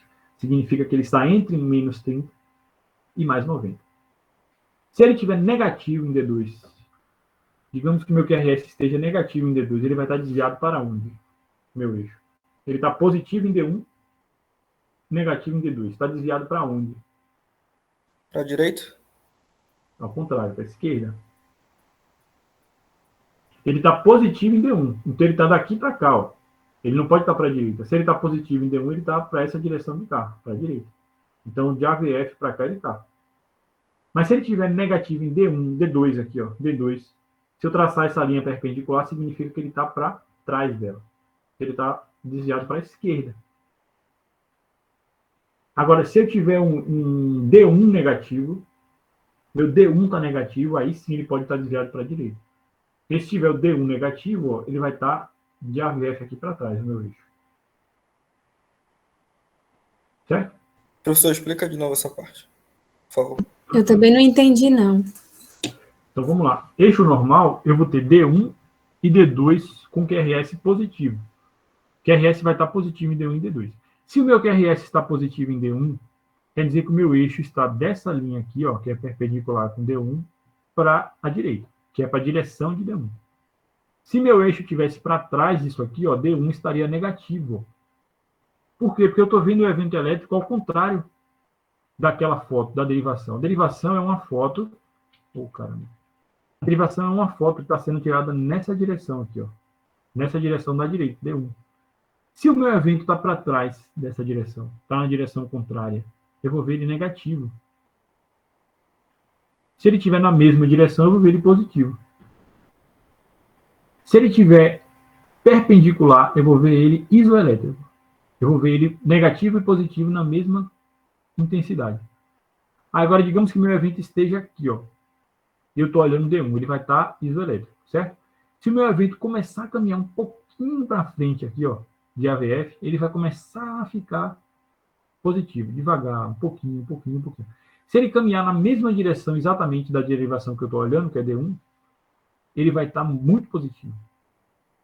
Se ele caminhar exatamente para trás aqui, ó, na direção exatamente contrária, ele vai estar muito negativo. Tá? Então, se eu tiver D1 positivo, significa que pelo menos meu eixo está daqui para lá. Então, ele não está desviado para a direita. Lembra que direita e esquerda, gente, é de lá. Estou falando dessa rosa ali, não é você aqui. Você tem que colocar ela no seu peito, para você ver o que é direito e o que é esquerda. Pegue ela, inverta e coloca no seu peito. Tá? Sendo que D1 vai estar para a sua mão esquerda. O D1 é a esquerda. Certo? Então, se meu eixo está desviado para a esquerda, ele vai estar aqui, ó, além do AVL. Para ele estar além do AVL, ele tem que estar negativo em D2, que é perpendicular. Certo? Vou explicar um pouquinho mais aqui, mais fundo, vamos ver se vocês entendem. Ó. Vamos fazer um exercício aqui. Ó. Pegar esse elétron e eu vou começar a olhar cada derivação dele, para a gente começar a ver para onde está o eixo. Tá? Eu vou começar lá com D1. O QRS em D1 está positivo ou negativo aí? Positivo. Beleza. Então, se o QRS está positivo, eu vou começar a... Espera aí, só um pouquinho.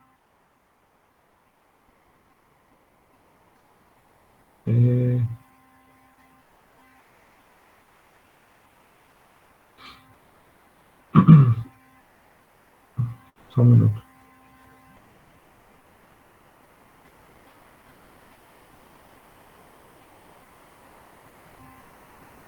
Bom, se o meu QRS está positivo em D1, eu vou começar a cortar o resto para onde o eixo não está. Tá? Eu vou começar a anular regiões que eu sei que o eixo não está mais, por exclusão. Então, eu vou começar a pintar de azul assim, ó. As regiões que eu sei que o eixo não está.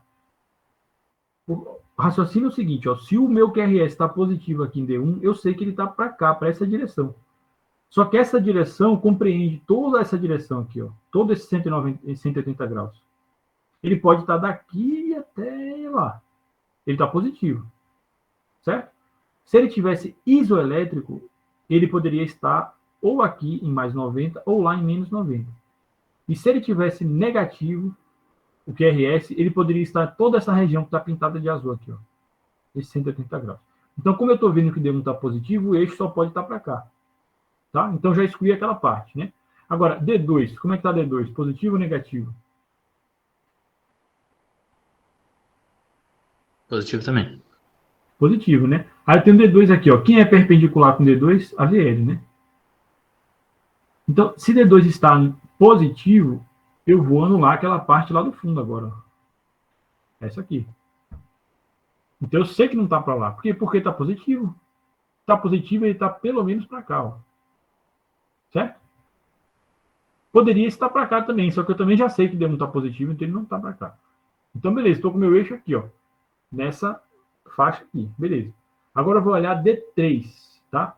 D3 aí está positivo ou negativo? Positivo. Positivo. D3 está perpendicular com a VR, ó. Ele é perpendicular com isso aqui. Se ele está positivo, ele não está para cá. Concorda? O eixo. Então eu vou anular essa parte aqui também. Eu sei que não está. Certo? Até aí tudo bem? Essa parte eu sei que é meio difícil mesmo, tá? Mas vai viajando na viagem aí. Agora eu quero dividir ali, ó. Eu tenho AVF, D2 e aquela região ali. Eu quero pegar e dividir no meio. Eu quero saber se ele está para a esquerda ou para a direita de D2. Eu vou olhar qual derivação. Deixa eu ver se vocês estão entendendo.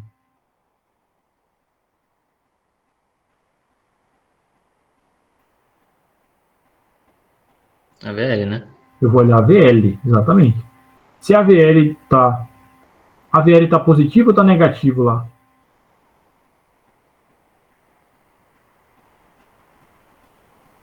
Negativo. Exatamente, a VL está negativa. Pô, mas tem uma partezinha aqui positiva, sim, mas a predominância dele é negativa. Tá vendo? Igual essa derivação aqui, ó, tá negativo. Aqui também tá negativo. Certo? Tem uma predominância do negativo aqui. Então, eu estou olhando a VF D2 dessa região aqui e eu já sei que a VL está negativo. Então, o eixo vai estar para cá ou vai estar para cá? Entre os 60 e o 30. Não. Não, Tá mentira. negativo. Do outro lado. Ele está negativo, no caso. Não é, você não quer negativo. Exatamente. Ele está Não tá negativo. Então, ele vai estar aqui, ó. Se ele está negativo, ele não está naquela região ali, ó. Peraí. Certo? Ele vai estar aqui, ó, entre S e S. Pronto, já sei mais ou menos onde é que está o eixo. Ah, então meu eixo está entre 90 e 60. Pô, beleza, estou satisfeito. Eu vou laudar lá, eixo entre 90 e 60. Pô, mas se você é cardiologista, você tem que laudar exatamente onde está o eixo. Como é que eu vou saber agora? Se não tem nenhum para dividir mais aí, no meio. Se não tem nenhum para dividir, eu vou fazer o seguinte, ó. Eu sei que D2 é 60 graus. Eu sei que a AVF é 90 graus. Entre D2 e AVF, eu tenho aqui, ó, 70 graus e eu tenho 80 graus. Então, provavelmente, o meu eixo está ou em 70 ou em 80 graus. Por que não está em 60 graus o meu eixo e em 90? Deixa eu ver se vocês entenderam. Por que meu eixo eu não posso dizer que está ou em 60 ou em 90? Eu sei que não está. Eu sei que ele está ou em 70 ou em 80.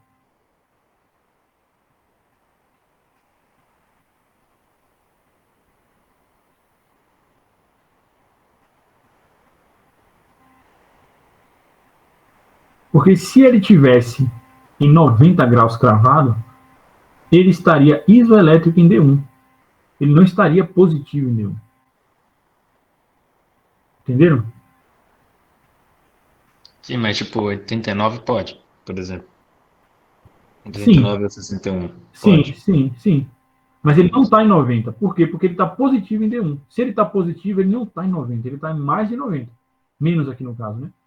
E como é que eu sei que meu eixo não está em mais 60? Porque ele não está isoelétrico em AVL. Ele está negativo, ele está um pouco negativo. Ah, então beleza. Então ele está no meio entre eles aqui. Certo? Ele está no meio, entre 60 e 90. Aí eu quero saber se ele está em 70 ou em 80. Se ele estiver em 70, é porque D2 está puxando um pouco mais. Se ele estiver em 90, a AVF está puxando um pouco mais. Então o que é que eu vou comparar? Os dois são positivos aqui, então eu vou comparar a onda R de D2 e a onda R de AVF. E eu vou ver quem é maior das duas. Quem for maior das duas está ganhando essa queda de braço aqui, ó. Nesse caso aqui, D2 está maior, certo? Então eu sei que está aqui ou aqui. Aí agora eu vou ver se ele está aqui, ó. Eita. Se ele está aqui em mais 70 ou está aqui em mais 80. Como é que eu vejo isso? Vou comparar D2 com a AVF. D2 e AVF, quem está maior? D2 está maior. Tá vendo? O R de D2 é maior do que o R de AVF. Ou seja, D2 está puxando mais. Então esse eixo aqui está em mais 70 graus.